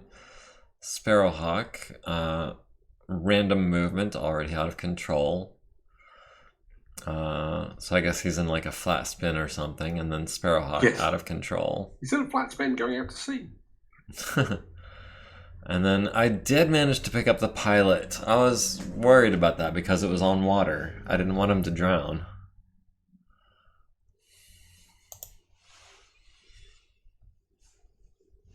Did you have eyes on my J. Edgar picking up Linus?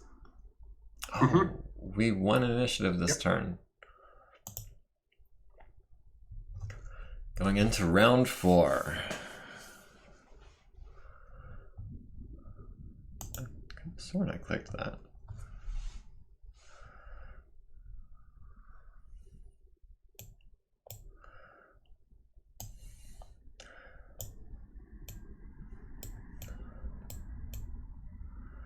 Alright, so where are we trying to hit artillery with? Or hit with artillery, I should say. I mean, where did those guys go? Reaver, Sparrowhawk, Savannah Master, Mantis, J. Edgar. I seem to have lost sight of your Phoenix Hawk and your Wraith. Okay. Which I don't know. You got jammed. So your sensors. Oh, there's a building in the way as well. Oh, well, no, I found them. Spotted. I found them. They were just further to the left. I thought they were over by these mines. Or maybe to the north of those mines. Okay, well.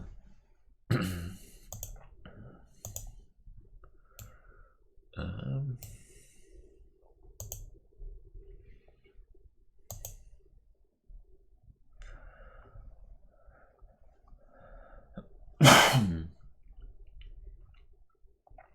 well, now that I know where some of your guys are who are actually on the ground,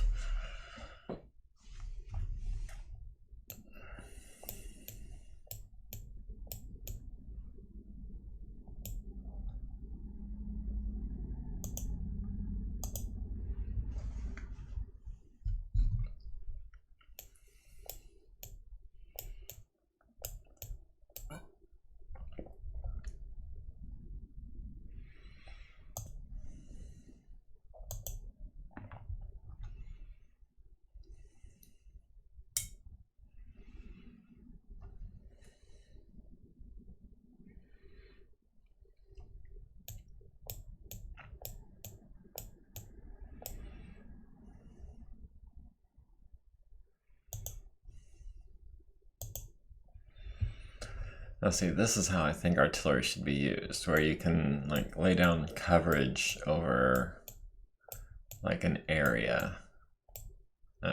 And 4 artillery pieces can kind of do that, but I just feel like it's more effective the more artillery you have.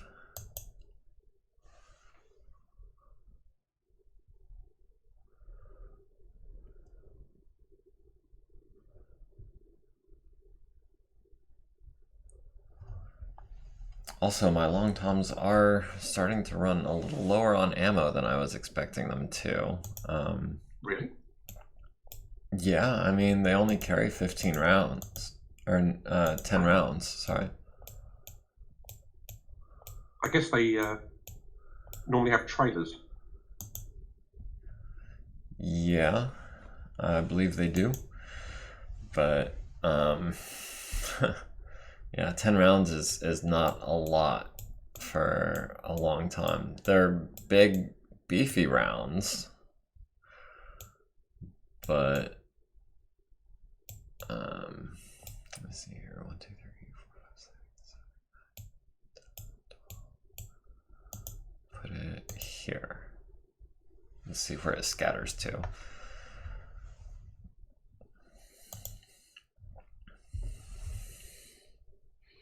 Lark says we need 40. 40 pieces of artillery, you mean? Yeah, I mean, that would cover pretty much this whole map in just like a rolling wave of artillery shells.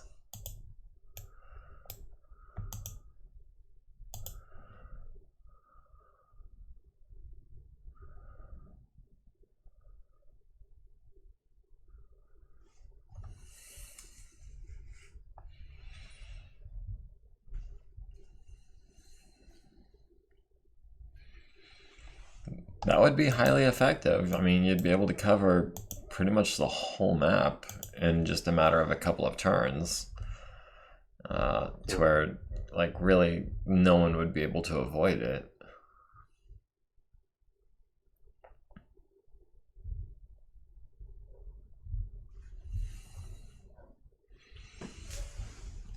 Whereas if you only have like a handful of artillery pieces, it's going to be kind of piecemeal coverage. Yeah. I mean, I think it's something, it spices things up a bit and it's a bit different. If you have like, 12 or 16 artillery pieces at that point, it's like when you're playing Battletech, you're not playing, you're probably not wanting to play artillery online. It's like, if it's a little bit of extra flavor with the mechs, I think it's good. Yeah, I mean, I wasn't trying to be quite so gamey as all that. I didn't think that 7 pieces of artillery was excessive for, No, it isn't. 12 mechs. 7 isn't. No, 7 isn't. But like, if it was like,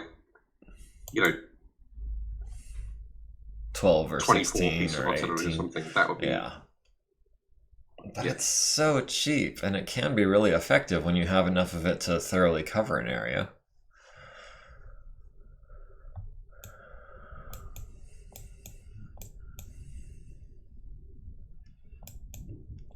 It's ridiculous.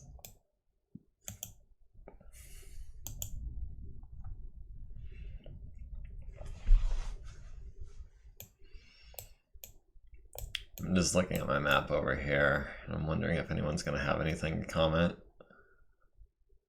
And that wraith is faster than I'd realized. 7, 11, 7.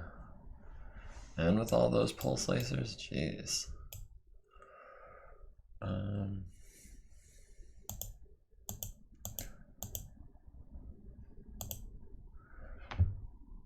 Can we go climb mode?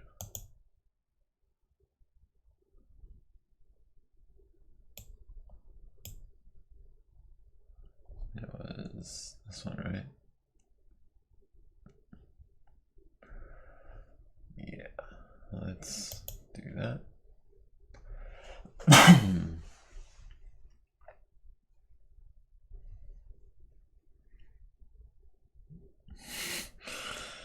He says, see me walking with a full 30,000 point artillery list. That would be, what, if they're 4 to the 1,000, roughly, that would be, what, 120 artillery pieces? Yeah, and that they'd just be destroyed by 2 lances of beetles or a lance of aerospace. I mean, it's like you can bring you can try and game the system, and it's a very easy system to game. I must admit, I did, when you mentioned you bring conventional fighters, I was a bit concerned, because it is possible and very tempting to bring a horde of Boeing jump bombers with bombs, and there's nothing you can do about it, and they'll just destroy everything. And it's, that's fine, and that'll win the game. But that's not a game, Yeah. No, I'm all about the mechs. I always play a very mech-centric strategy.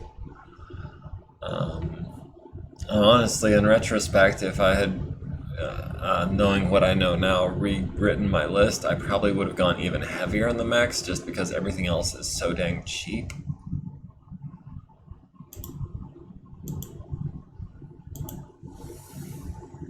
Like, I honestly feel like I spent more on infantry and arrow than I needed to. He says, not if I give them all nukes. Well, yeah, but again, then we're not playing a game. We're not playing Battletech. We're not playing chess. We're just sweeping the board. I think maybe he would like to see some kind of aerospace space battle, because I believe you can use nukes in that, more like, do they just do some damage? Are they somewhat incorporated into the game? I mean, they're probably area effect stuff. I mean, I don't know. I've never actually played a space battle using aerotech. Me neither. And in fact, I've only seen 1 or 2 when Tirac was doing that. So I don't have a lot of familiarity with that either.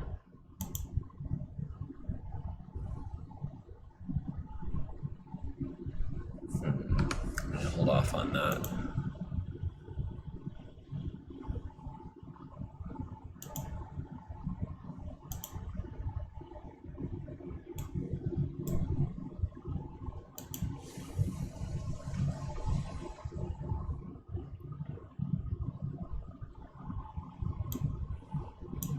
I don't know why I keep putting the map off the bottom of the screen when I can just minimize it. It's this guy I like to put off the bottom of the screen.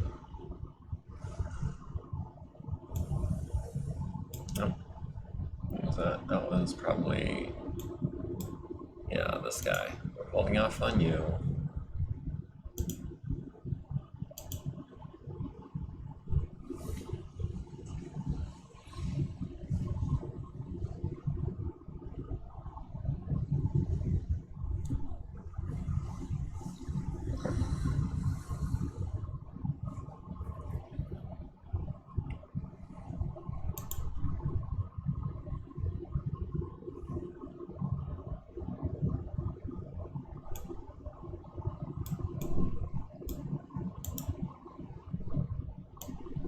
Which one are you?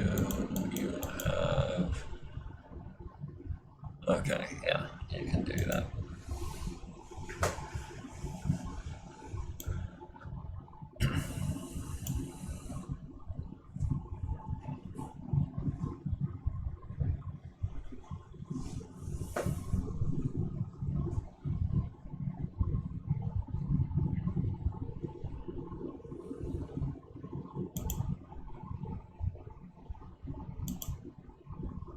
How are we doing for time? Do you want to take a smoke break after we finish this turn? Yeah, that sounds good.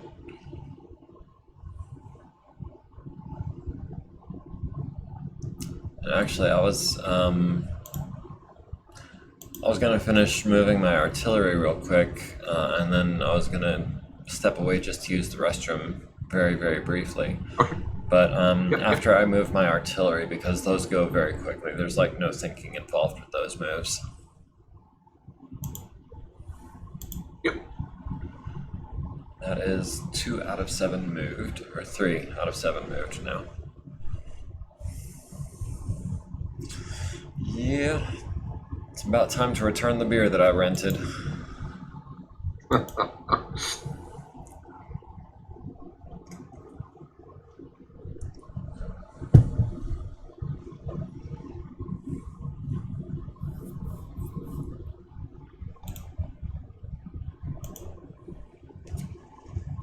I'm intrigued to see how the C3 network works out, because it's definitely... It's making me reluctant to approach strikes from the aerospace fighters. Yeah. I have no idea how C3 would interact with an aerospace kind of thing. As a matter of fact, the test battle that I began yesterday, when I was just, testing things to make sure it worked properly, was the first time I've ever used a C3 network.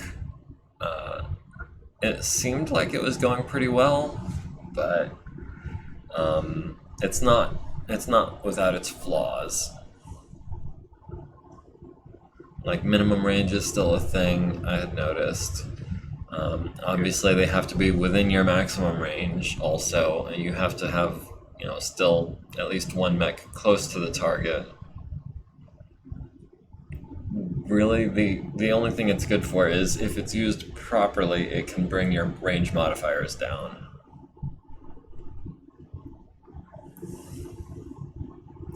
And I tried to build my forces to capitalize on that as much as possible. So, like I mentioned on the Discord, I did replace some large lasers with ER large lasers.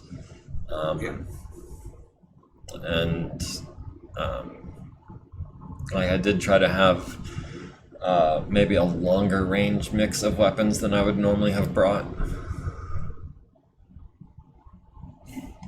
But we'll see. Alright, well, I've got one artillery piece left to move.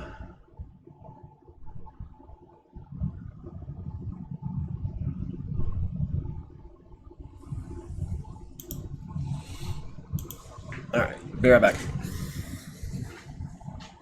Roger.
Alright, I'm back.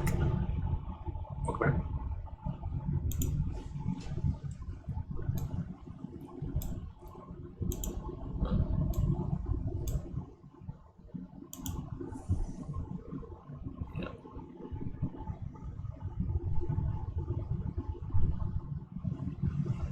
So at the end of this turn, when we do take another 10 or so minute break, did you want to maybe try messing with your settings, or is that something you'd rather try to do between games or between like days?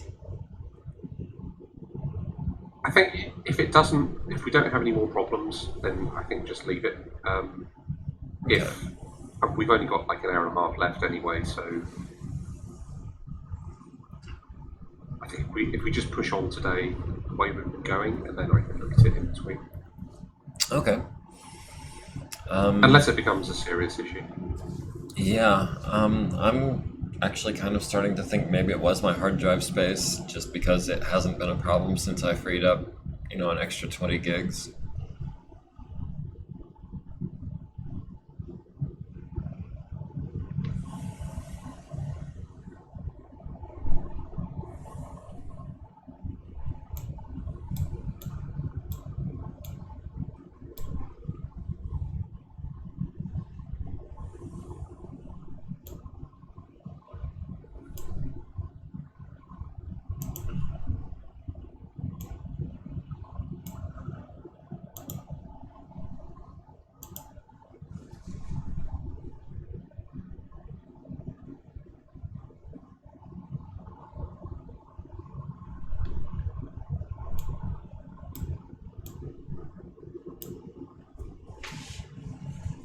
Now that crow, stealth number 2, might have put himself in a bad position. He is at short range his sensors were too short ranged, so I didn't know where they all were. So yeah, I could have just moved them just to the center. Oh well.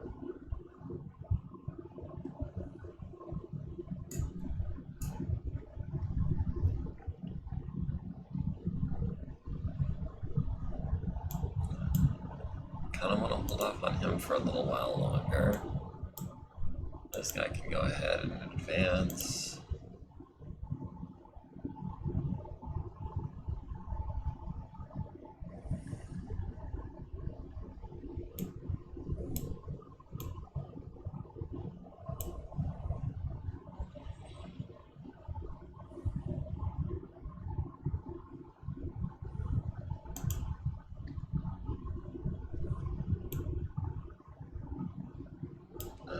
Who's this? No.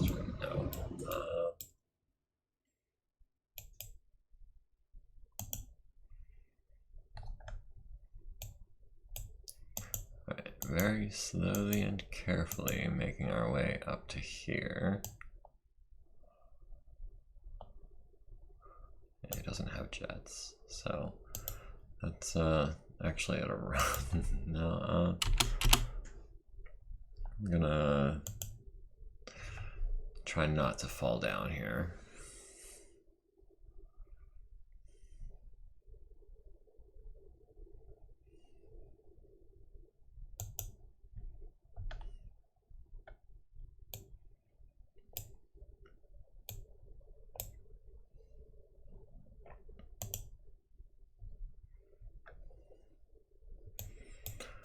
What else can we move down here?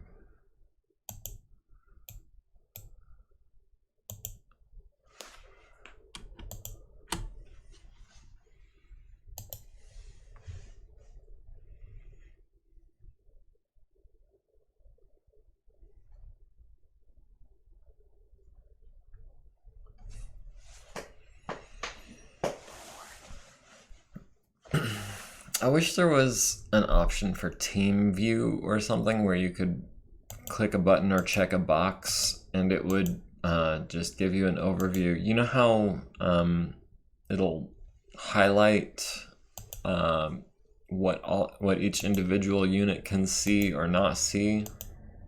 Yeah. I wish there was a way that you could just get it to paint the map that way for like your joint coverage. Like overlap it. Yeah. Yeah. Yeah.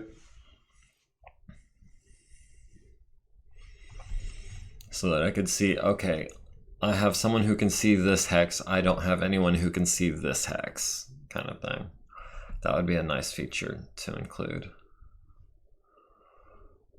I've actually I've been working on a list of things I would like to ask the devs to do. Let me put that on the list.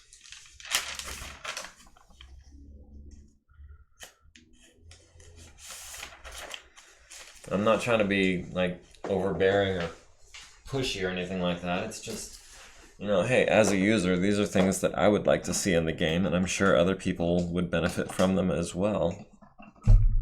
Yeah, I mean, they've got a lot of stuff on their plate. I think, you know, creating the thing, the request for a feature is, you know, eventually it'll come up, they'll look at it and they'll do it, or they won't. But if you don't put it on there, they won't know about it.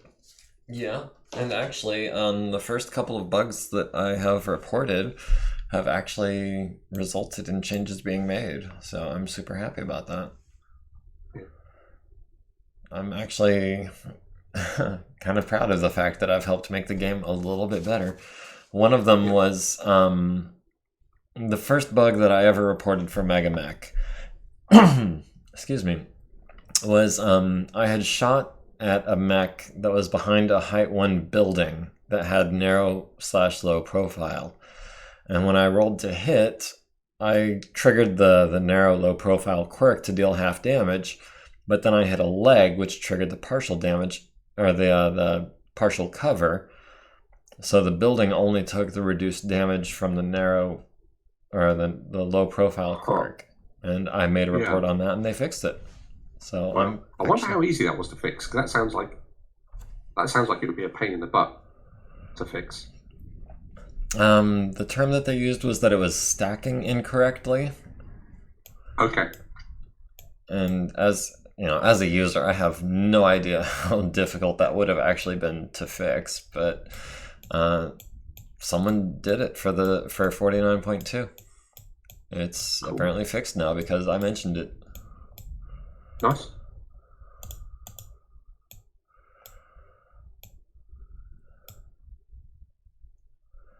Let me see. Oh.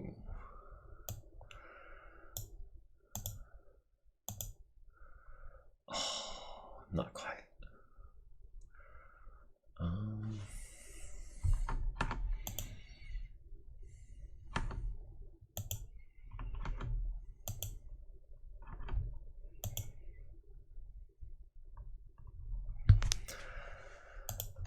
Oh my goodness, we have mech on mech visibility. Oh wait, could you already see? Stay calm. Stay calm. It's fine. It's okay. A mech has seen a mech. Oh no. Actually, could what you? What has he spotted? The Clint can see your wraith. The Clint is good at long range, right? Yes, it is. That's the one that I had mentioned in the Discord about the quirk. It has the long-range enhanced targeting. Lark says I've been flexing my Megamek influencer status. Well, I mean, a big part of the reason that they're still in beta is so that people can, you know, help try to improve the game, and I'm just trying to do my part.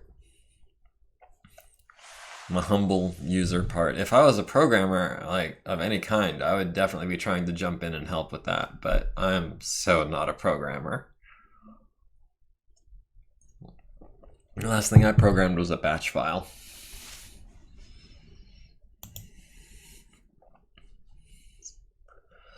And that was just, I think that was so that I could play Quake with, like, a couple of keystrokes. Yeah.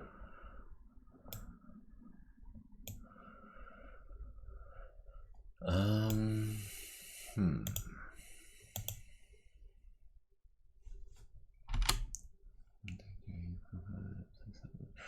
mean, that works. That works. I guess. It's 2 woods. Hopefully he doesn't die this turn.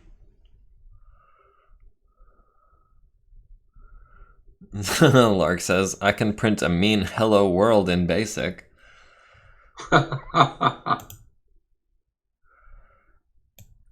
But can you get it to say it meanly?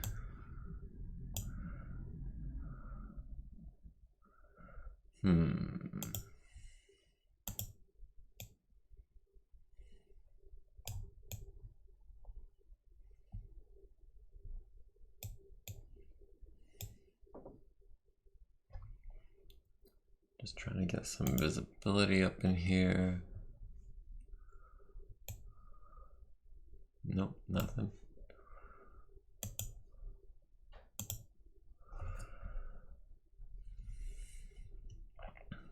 So I see where you've got a lot of troop transports. And I see where you have a couple of mechs. Yes. And I see your aerospace assets. But I'm trying to figure out where the bulk of your forces are, because I thought I would have maybe spotted some of them by now. I'm getting awfully close to that edge of the map. Yeah, and I'm desperately trying to keep ECM jamming on your scouts so that you don't see that. And I'm really glad that that is a factor, and it might be working. I mean, I don't know what your sensor range is, and I'm thoroughly enjoying the double blind aspect of it. I'm happy as the proverbial pig in muck. This is great. I'm loving every minute of it. Oh, that explains it. My dude that I had, who might be in your back ranks or might not, has 0 to 0 sensor range right now. Yeah, you rolled a 9 or a 10 or an 11 or whatever. Yeah. Good. Fantastic. Good job. And he's now jammed again, so hopefully next round he will also roll badly and get a +4 penalty. Lark says, I pray to the gods every night for when the devs finally add the quirks in the Megamek lab feature they've had on the to-do list for like 5 years. That sounds like a big ask. That sounds like a major project. Okay, so I've spotted a couple more of your amphibious personnel carriers.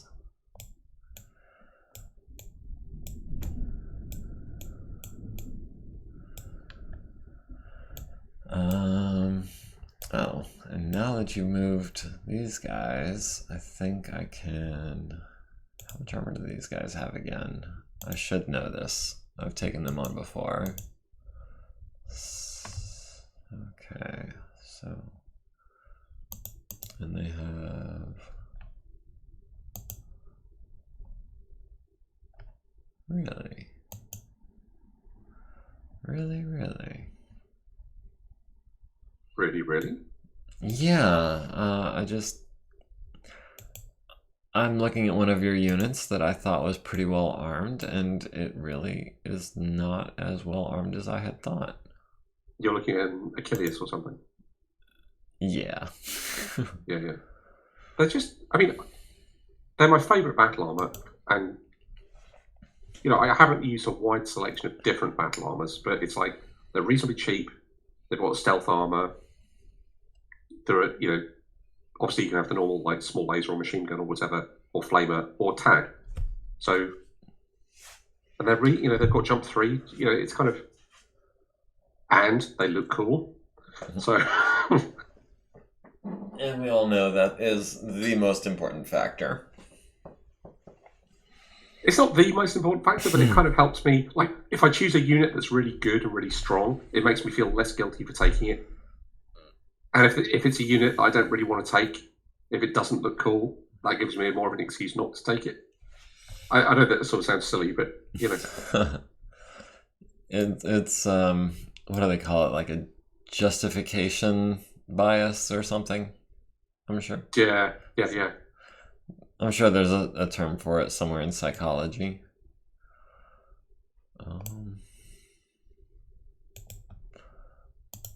I mean, it was definitely, in fact, when I was looking through the aerospace fighters, there were definitely a few, especially later era ones, which were, I was trying to pick and choose based on how pricey they were. And some of the sort of upgraded, post-jihad era aerospace fighters, they're good, they're nice. They're super expensive. Mm-hmm. Also, I mean, some of them don't look that cool either. So I was like thinking, oh, that's fine. I won't take it. I'll go with the old-fashioned ones. That's fine. Oh dear. The old-fashioned ones with the silly autocannon on the front. That's totally fine.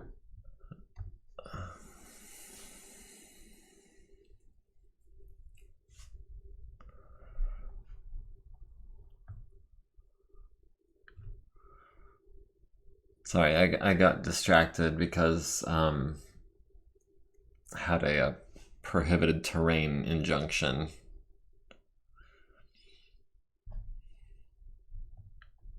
Well, he was cheap. Oh, your Karnov is fleeing the field, it seems.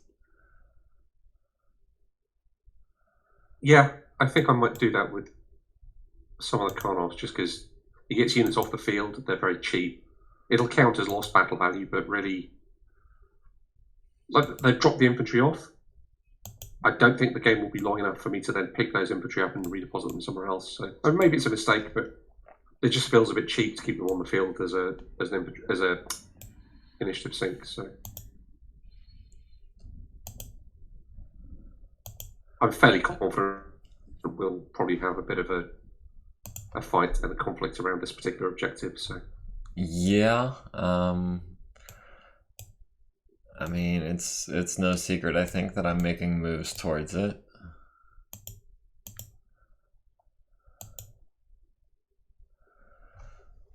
I mean, you basically stumbled onto my lance that I was moving in that direction.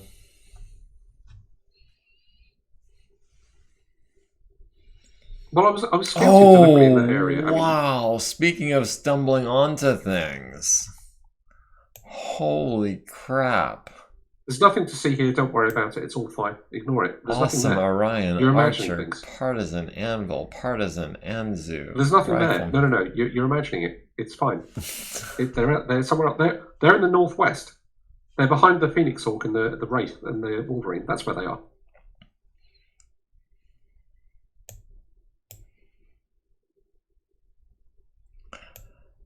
I mean, jeez. Yeah, that's quite a force you're bringing there. What's spotting those? Is that the? I've got a Savannah Master on the bay. Oh, in the bay, right? Yeah. That's cool. That's fantastic. That's a really cool thing about this map, and that's a really cool thing about using hovers on this map. That's brilliant. I like that a lot. Yeah, I was because that's really useful intelligence for you. Yeah, it is. Finally found the bulk of your forces that I was looking for. I was not expecting them to be so bunched up. I was not expecting the bay. I mean, when I moved into the bay, I'm like, using 20 movement points, I'm like, well, and surrounded by flat open terrain, I'm like, this is good visibility. I'm gonna wonder if I'm gonna see anything from here. Yeah. See, this is the thing. I was thinking, I was trying to push those fast mechs south quickly on the other flank, and you spotted them, and I was hoping, and it did seem like you saw them. You saw the Phoenix Hawk and the Wraith and the Wolverine, and I was hoping that you'd think that the bulk of the force was behind them, and you were moving scouts in that direction, but I was jamming them. So I was hoping that you would think that they were up there, whereas... Anyway, yeah, that's cool. Yeah, no, I mean, you're absolutely right. I've got, I think, 3 hover vehicles and a 4th one kind of in between there. All heading up that left side trying to find your dudes, and then the one guy off on the right side found them. Yeah, and if I brought my gunship, my Hawkmoth gunships over here, I mean, I concentrated them over there to try and hold those scouts back, so they couldn't reveal that there was nothing there, but I should have had at least either one of those or a Mantis to try and render the Savannah Master over here immobile. Hindsight. But I've only got 4 VTOLs with guns. Now I know that's cool. I know that you've seen what is it, my Clint and was it the Foxtrot? Yeah. And then you kind of stumbled onto Lance with the crab and the tigress and the terrier and the Jenner. Yeah. And obviously you've seen the fast cat, but I'm just wondering how much. It looked like there was some assaults moving towards the main base. Is it a lot of assaults over there? There is one assault in that area, yes. Okay. And jump platoons and stuff as well, yeah. Yeah, some infantry. Wait, who do you have that can see my infantry? Just look for the crow, just to the southeast of there.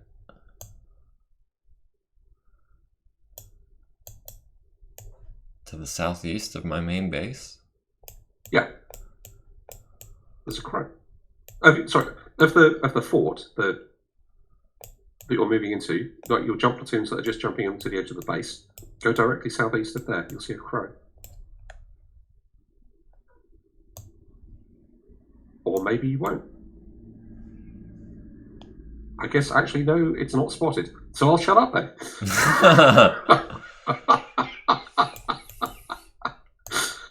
I'm over here double checking to see if it was like maybe covered up by these tags or something. No, it's just not on my map. I do remember seeing him. I didn't remember seeing him head that direction. I thought he had retreated or something.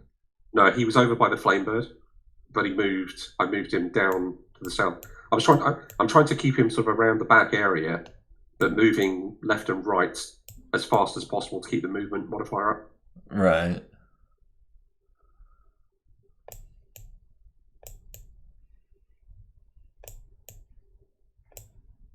That battle armor you moved onto that objective, are they inside the building or on top of it?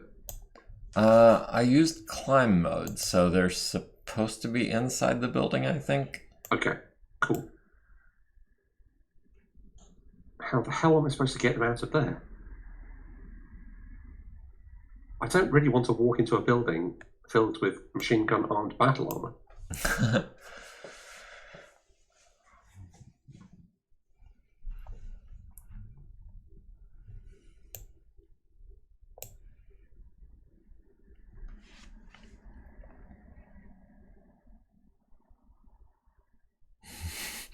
Lark has a couple of comments. He says, "Sir, it's become a sudden target-rich environment."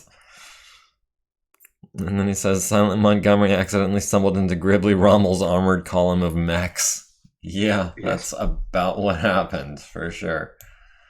And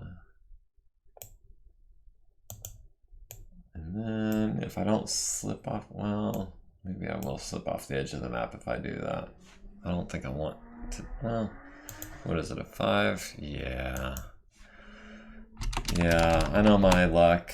I don't want to lose a mech just to a unit, a hover unit, just because I couldn't roll a 5. Yeah. Like those guys moving on the road, I've had to make sure I walked instead of running at a few points because I know it's like guaranteed at least one of them is going to fall, especially with that number. One of them's going to fall over and bash his head and cause a pilot injury. I don't want the game is going to go. They're going to get shot at. I don't want to cause excessive damage to begin with. Right, because then you take a lucky head hit at some other point, and then you can't roll a 5, and then your mech is out of commission for a turn and a half. Precisely, yeah.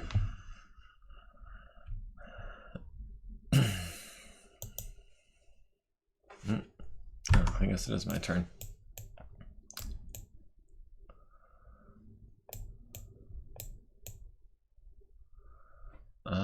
Now what to do with this guy? I quite like the narrative of the match so far as well. It's like I'm trying to carefully move a mech column down the coastal road. My objectives are like a lighthouse and a coastal fort. Yeah. Trying to scout out the armored fortress that's down. You know, yeah, it's pretty cool.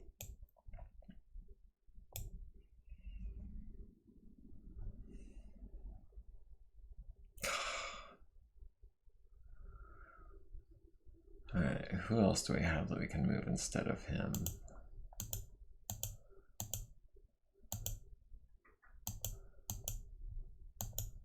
Well, that's an aerospace, I guess. 2,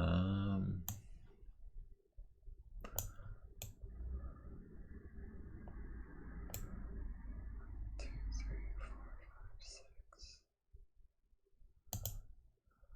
It keeps worrying me looking at that APC with the graphics on it to show it like it's on fire. That you strafed with the that you struck with the trident. Oh. It's pretty cool looking, but it's kind of worrying.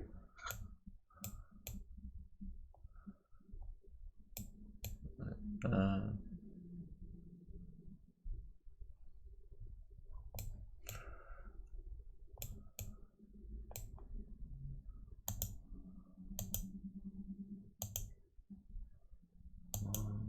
medium.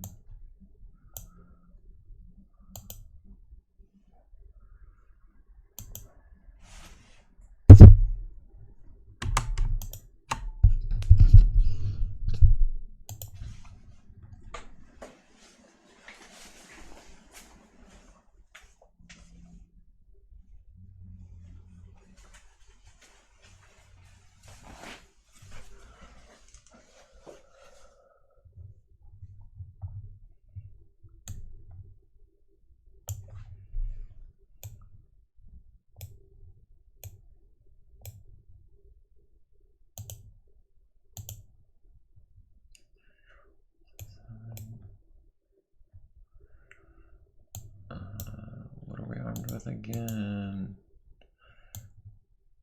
Yeah, that works for me.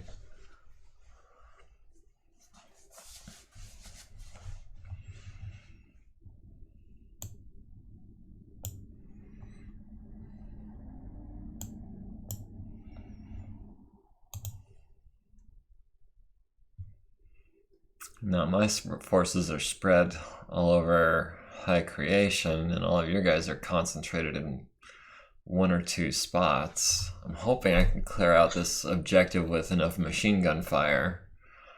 But then there's just this column of assaults and heavies coming down the center, and I'm not at all centralized right now.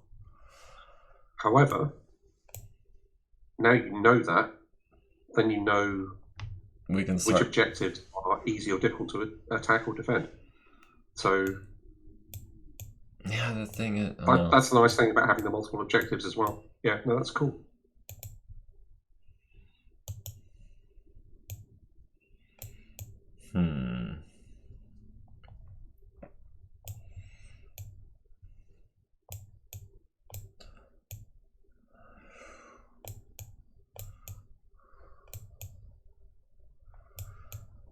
Okay, let me. I still need LOS though.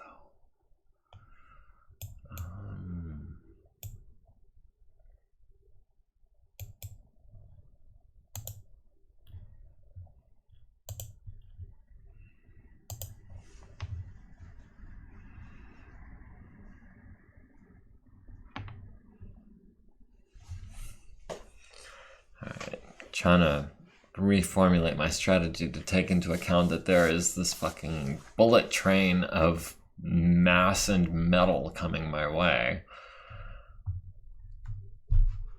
Oh my goodness. I mean, you've spotted them in good time, so there's plenty of time to reposition, or, you know, I haven't moved them fast enough, and it's been a bit crowded, and you've spotted them early enough. So no, this is great. This is what double blind is all about. This is fantastic. Yeah, I agree. This is very much an interesting and fun game.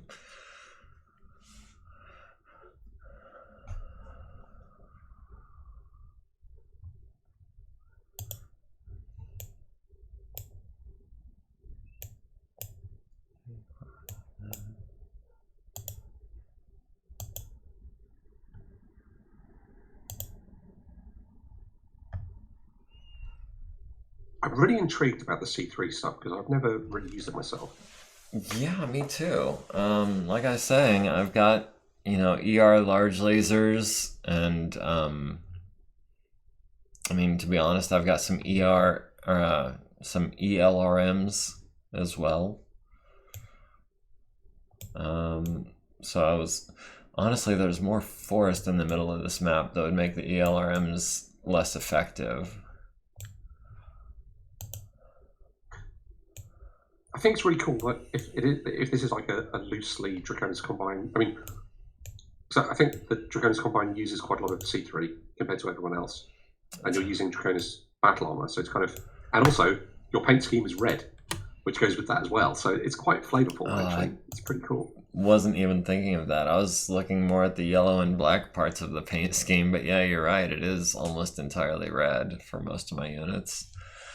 I just thought, hey, a flame job, cool. That's a thing that we do a lot of the time. Yeah. Maybe you're actually a closet Draconis Combine fan, and you're just finding out now. And you can move away from those horrible, evil Steiner people.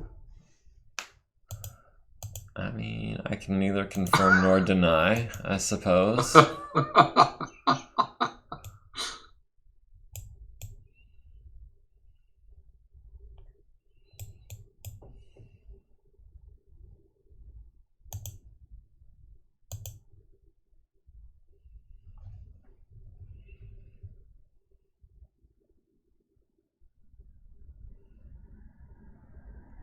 Well, that's weird.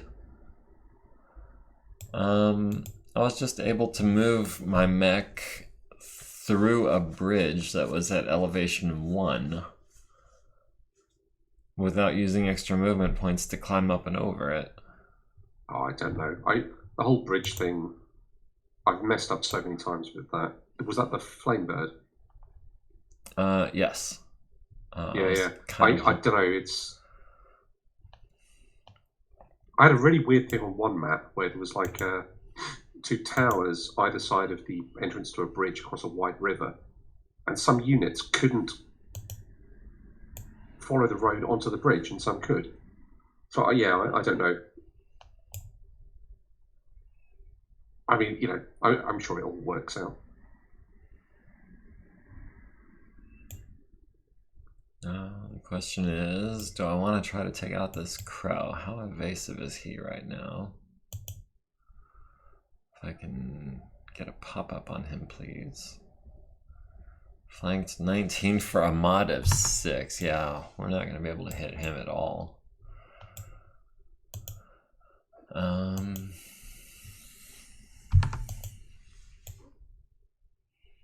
Yeah, I think we're just going to go for that battle armor first and foremost.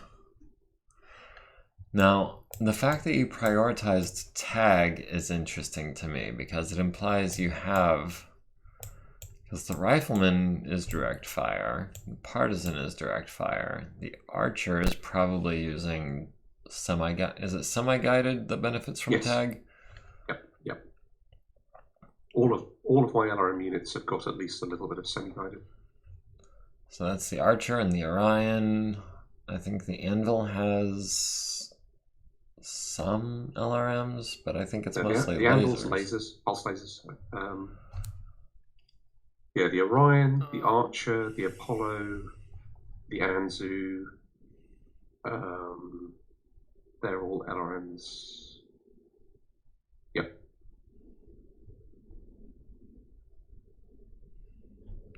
I'm trying to find your Anzu. Oh, is that this guy? Okay, yeah, he's got an LRM 10 and an Ultra 10.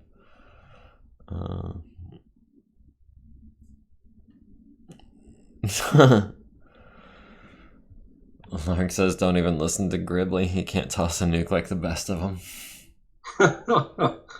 Well, that's a little harsh. It is a little bit.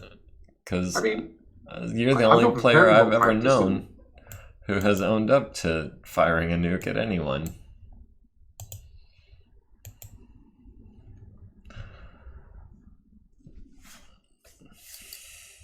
And it was purely for sort of dramatic effect.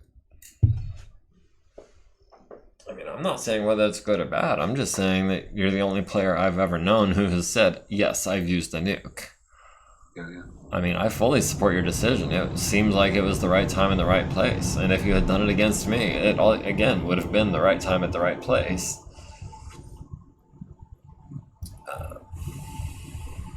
So, who won initiative this round? I believe I did. Okay. So you haven't moved any aerospace so far? Yeah, I got a 12 tier 8. And no, I have not. And when I do, actually the pilots are going to be the first thing that I do to start syncing that initiative. Because they're still counted as aero units. And then I'm going to move on to the ones that are out of control. As a matter of fact, I don't think I have much in the way of usable aerospace assets anymore. It looks like the Thrush and the Trident. Yeah, I have 2 fighters still able to control themselves.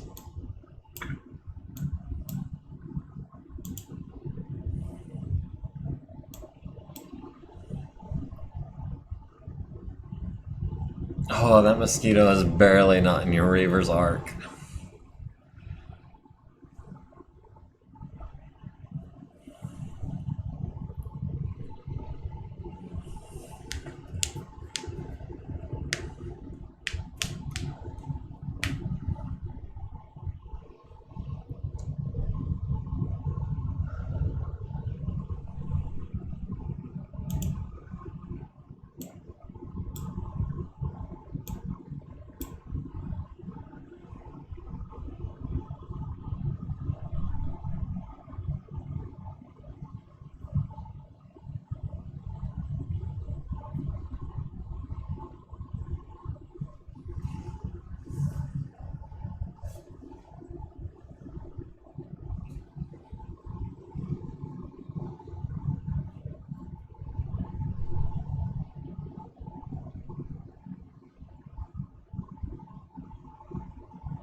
Okay, I'm gonna save him for later. This guy can go ahead and...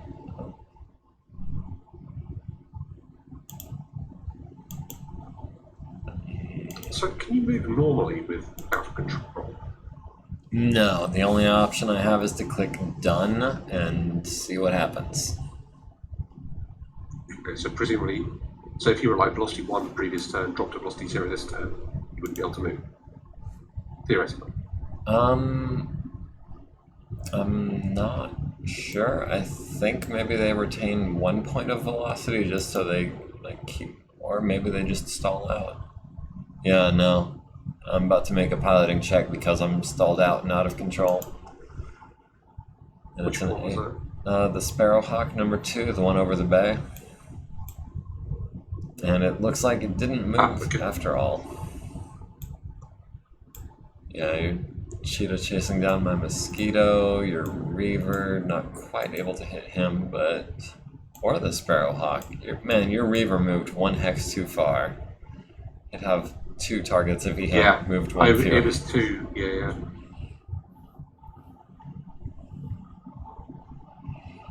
Lark says getting out of a stall is easy, done it hundreds of times in DCS and IL2 Sturmovik. I know that if you can get the nose pointed down, you can pick up enough velocity to get air flowing over the wings and regain control, is how it's frequently done. But actually doing it is not something I have like any kind of practice doing. And also, these guys are technically out of control, so getting the nose pointed to the ground is not necessarily something they can do, because like his avionics have been hit. That's like his flight control surfaces, isn't it? Well, avionics is the maybe the fly-by-wire. It's the instrumentation and the, you know, it's not the control surfaces, but it's the maybe the something that controls them or gives you the information in order to know what you need to do with them. It's electronics.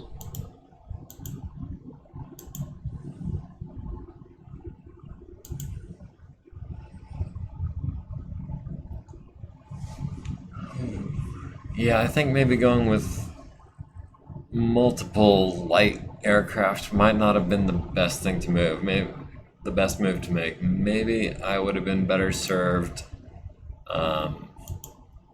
going with just a couple of heavier units. I'm not sure. I think because having the numbers and the initiative advantage from that, I think that's super important with aerospace. I think I've been reasonably lucky be able to shoot down a couple of them. Because I've been I've been on the back foot, and I've been desperately trying to do that, where what I should have been doing is using them to, certainly the Reavers, they're air-to-ground strike aircraft, and they've not made a single air-to-ground strike yet. Because I'm desperately trying to fend off your aerospace.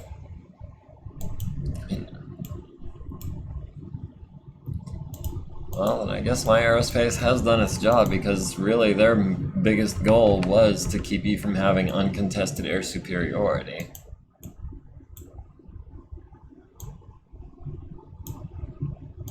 And you could quite easily have shot down one of the Reavers and one of the cheaters. I mean, you could have shot down one of the cheaters in like round 1 or 2.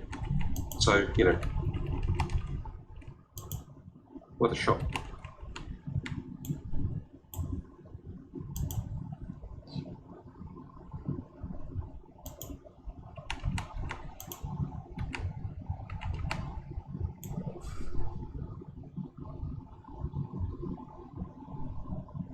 Yeah, he's already got a target. Alright.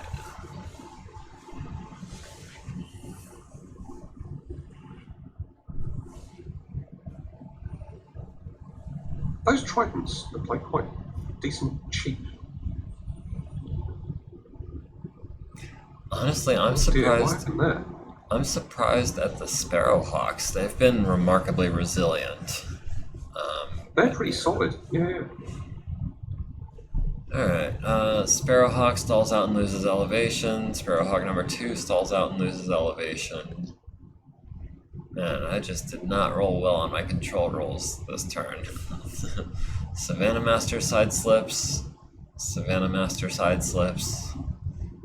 Hawkmoth side slips. Sparrowhawk crash lands. So yeah. Does it? Did Sparrowhawk crash? Landed in Hex 5923, takes 1 damage to men, platoon killed. Oh, shoot, no. Sparrowhawk, hold on. Pilot Linus needs 4 to land safely, lands on target, have a nice trip. Hold on, let me go back to that. Round report. What exactly happened here? Linus puts, lands on target, have a nice trip. Pilot Ron Sugarakis needs 4 to land safely, lands on target. Pilot Hugh Wu needs 4 to land safely, rolls 3, lands off target, missed the drop zone by 5 hexes, lands in Hex 5923. Pilot Hugh Wu takes 1 damage to men, destroyed by damage. That's because you were parachuting. That's just like combat dropping in back. Yeah. Right.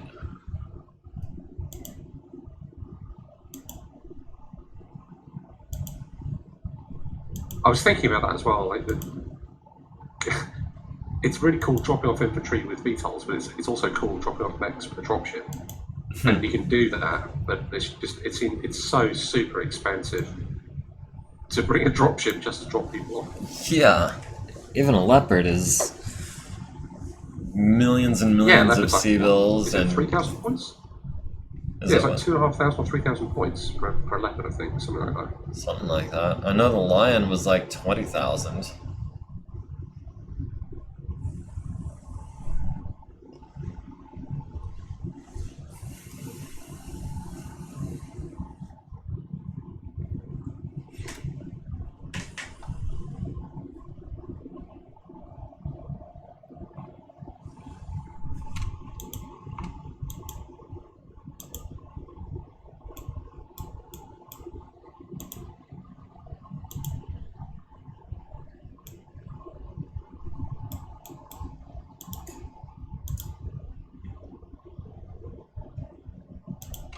Might as well. First chance I've had to try to tag something, and I need a 12 on your crow. Needs a 12, gets a 9, so missed. Reaper hits a bridge for 10 points of damage. Everything else scatters ineffectually. Ineffectually is what I meant to say. Lark says, "Rip Woo, we hardly knew ye." And that is true. All we knew about him was his name, and the fact that he was a pilot. Alright. These guys have no targets.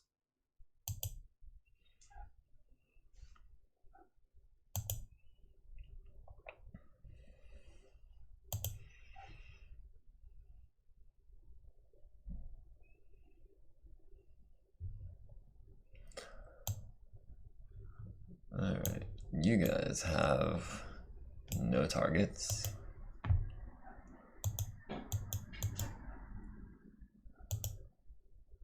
You guys also have no targets.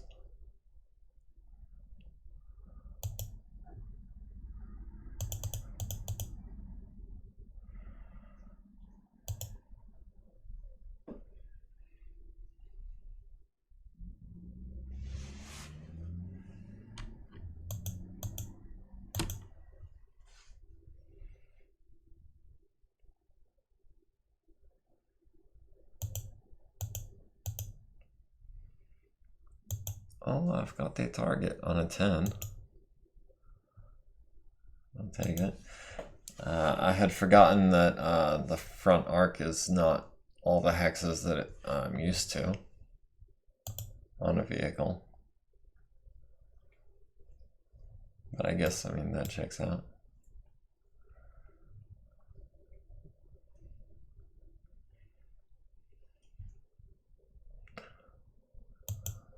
And that's out of range on him.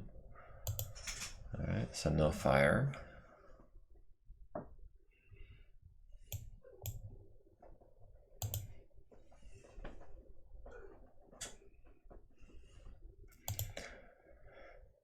Yeah, the Reapers and Long Toms with their machine guns don't have any targets, obviously.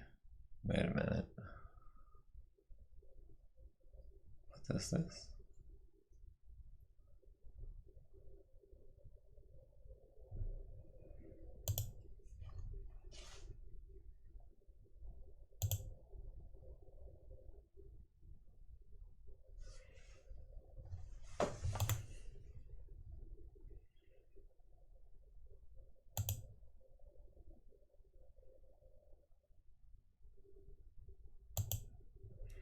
I don't want to say anything, but I think I may have a problem. What's the problem? Well, without giving away too much, it has to do with your artillery. Okay. It's not like a technical problem or anything, it's a strategic problem. What, have you spotted them?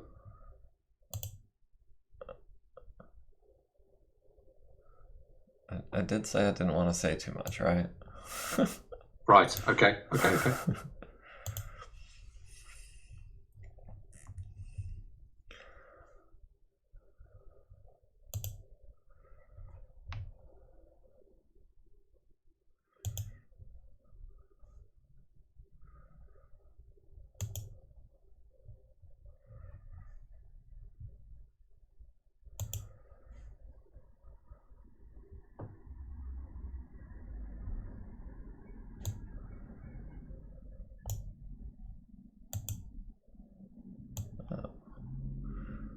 Oh, I've got a 12 on your Reaper from my J. Edgar. I'm gonna take it.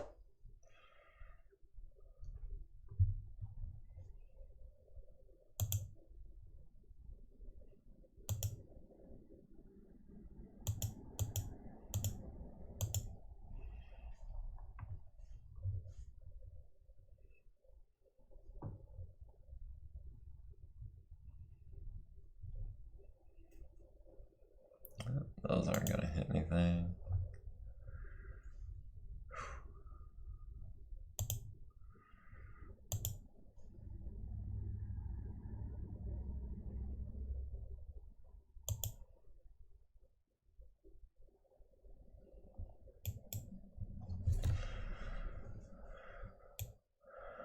How we got a target? We have dead zone.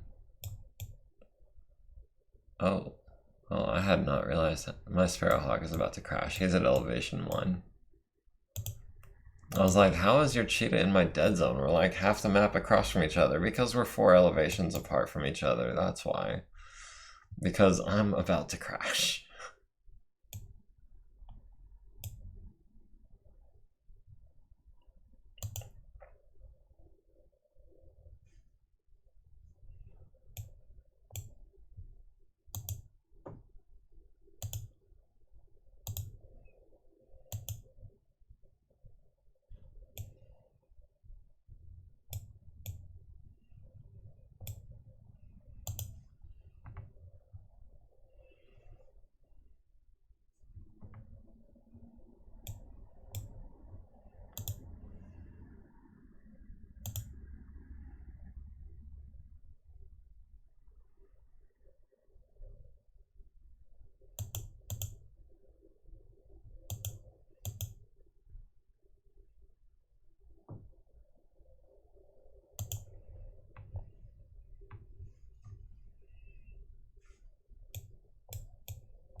So my Clint that I was so excited had eyes on your Wraith. Because of mainly movement mods and range, even with his... Wait, doesn't he have improved targeting medium and long? Yeah, even with the bonus for improved targeting, he still needs a 13. Yeah. So they can see each other, but they just can't hit each other. Well, I can't hit you. I can't say the same necessarily for you. And then he needs 14, so that's not going to happen.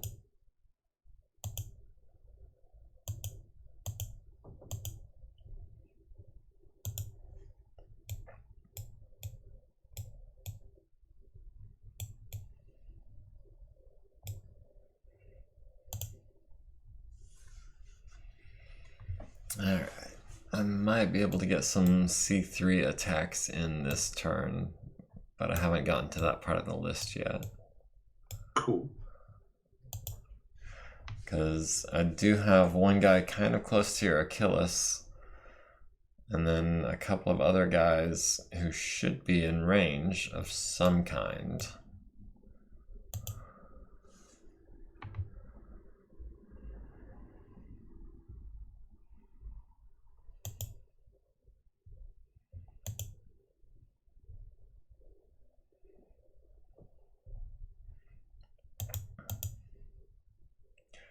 Needs 14s. And that's gonna be about the best we've got, I think.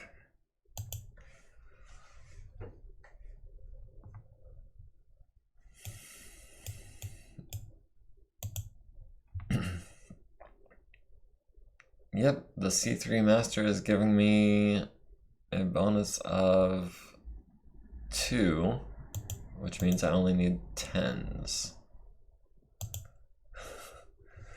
Cool. And then he needs also 10s. So maybe I can... Is it worth the heat? And the... No, I'm gonna hold off on that. Oh man, ELRMs are very heat intensive, if nothing else. Yeah. I've never used them. They do, yeah. They do record. Alright, Wolverine misses the Savannah, and Zoo hits the Sparrowhawk in the aft, in the engine, and the right wing, down to his last point of structural integrity. Thunderbolt missing the Sparrowhawk, Cobra hitting the Gauss platoon on a 10, killing 2 guys, leaving 1 alive. Partisan air defense tank hitting the Savannah Master with 4 pellets, mostly to the left side, and then 1 to the front that immobilizes it. So that's 2 of my Savannah Masters immobilized now. The first one ran into some woods. I don't know if you could see that or not, but he's I not did, going. J. Edgar returning or firing at the Reaver on a 12 and missing. Partisan at the Savannah Master on 12s. The Hawk Moth at the Savannah Master on a 7 gets a 2, so that's a miss. The J. Edgar on the Hawk Moth needing 8s and 10s. The Hawk Moth at the Savannah Master almost lights a fire, but needs an 11 on the second roll. Mantis at the Savannah Master, 3 to the rear and destroyed. Mantis at the J. Edgar number 2, 3 to the rear, costing him some driving skill. Thrush on the Reaver, hits the right wing for 6, doesn't get a crit or anything like that. The Fast Cat at the Achilles on 10s and 11s missing. The Reaver on the Trident, 20 to the left wing. Transferring to the Structural Integrity, critting out a medium laser. And then 20 to the right wing, leaving him with 2 Structural Integrity. And then the Trident, or the LRM-10 on the Trident, 5 to the left wing. Ejects, blacks out, critical hit on the medium laser. And then engine, medium laser, fuel tank hit, fuel tank hit, but doesn't ignite yet. Engine hit, Trident number 2 is, okay. Scrolling down a little further, the Crab gets 2 hits on your Achilles light battle armor because of that C3. He would have needed 12s. He needed 10s, and he gets them both. Killed 2 guys. So C3 is worth something. Yeah. It hasn't I think quite there is actually there is an official canon version of the Crab that's got C3, I think.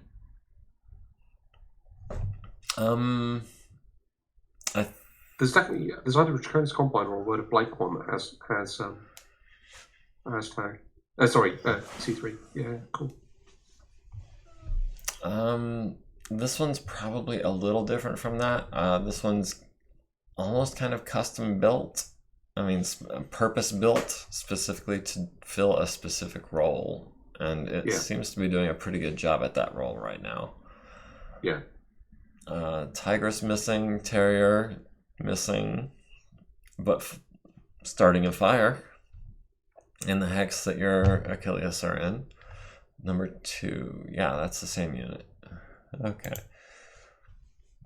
Moving on to physical attack phase, which we're not close enough for yet, I don't think.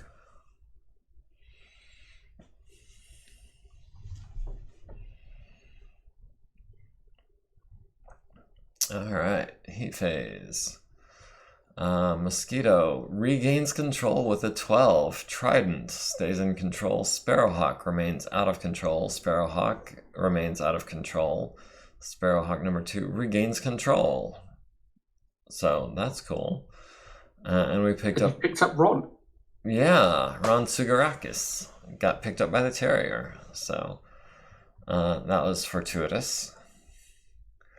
So did you want to stop here, or did you want to roll initiative for the next phase, or the next round at least? Because I know we had said we wanted to finish this round. That was actually like 40 minutes ago, I think.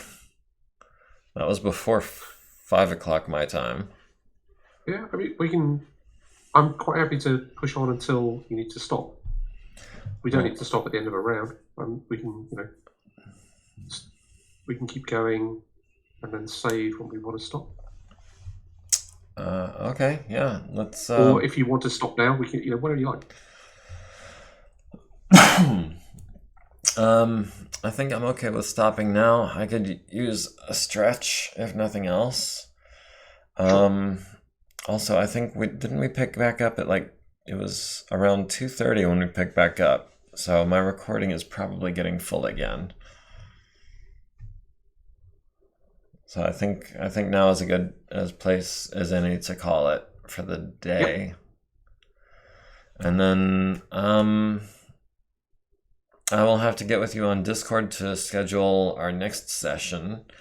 I think I'm free for either tomorrow or the next day. I'm not sure exactly what time, but probably a similar time to what we had today.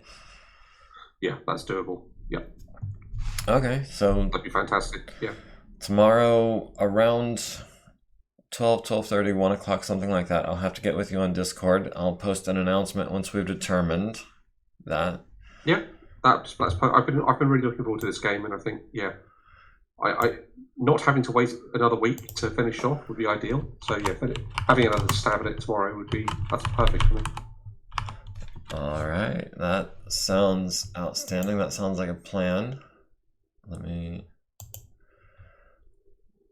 Okay, it's still not saving it for me though, at least not at my end. I'm trying to save locally and it's just not. If I save on server, yeah, no, I'm not. I think it's actually giving me the opportunity to save it on your computer, which I'm not going to do. Yeah, I've saved the game, so. All right. And I've got the autosave. And do you have an autosave as well? I do have an autosave. I don't know if it's from this game or if it hasn't been saving, because I just tried to do a manual save, and then when I pulled it back up, I can't see. Yeah, I mean, I've got it saved. So I'll tell you what, if you want to disconnect and then load your autosave and see what it is. Okay. Let me go ahead and end the stream real quick, and then we'll figure out the technical details, okay? Roger, yeah. All right, well, I appreciate everyone who joined us today. It's been loads of fun. It's been quite enjoyable, very interesting. Lark and... oh, bother. I'm scrolling back, and Rushnagar. Had to find that name. Sorry, it wasn't at the top of my head. Lark and Rushnagar. That other guy. Yeah, you. Thanks for joining us. It's been a pleasure. We're going to pick this back up, it looks like tomorrow. If you go to my Twitch profile, there will be a link to the Discord if you'd like to join us there. Stay up on top of the discussion. But until then, we're going to call it for the day, and we'll see you guys then. Thanks for joining us, and have a good night. Yeah, good night.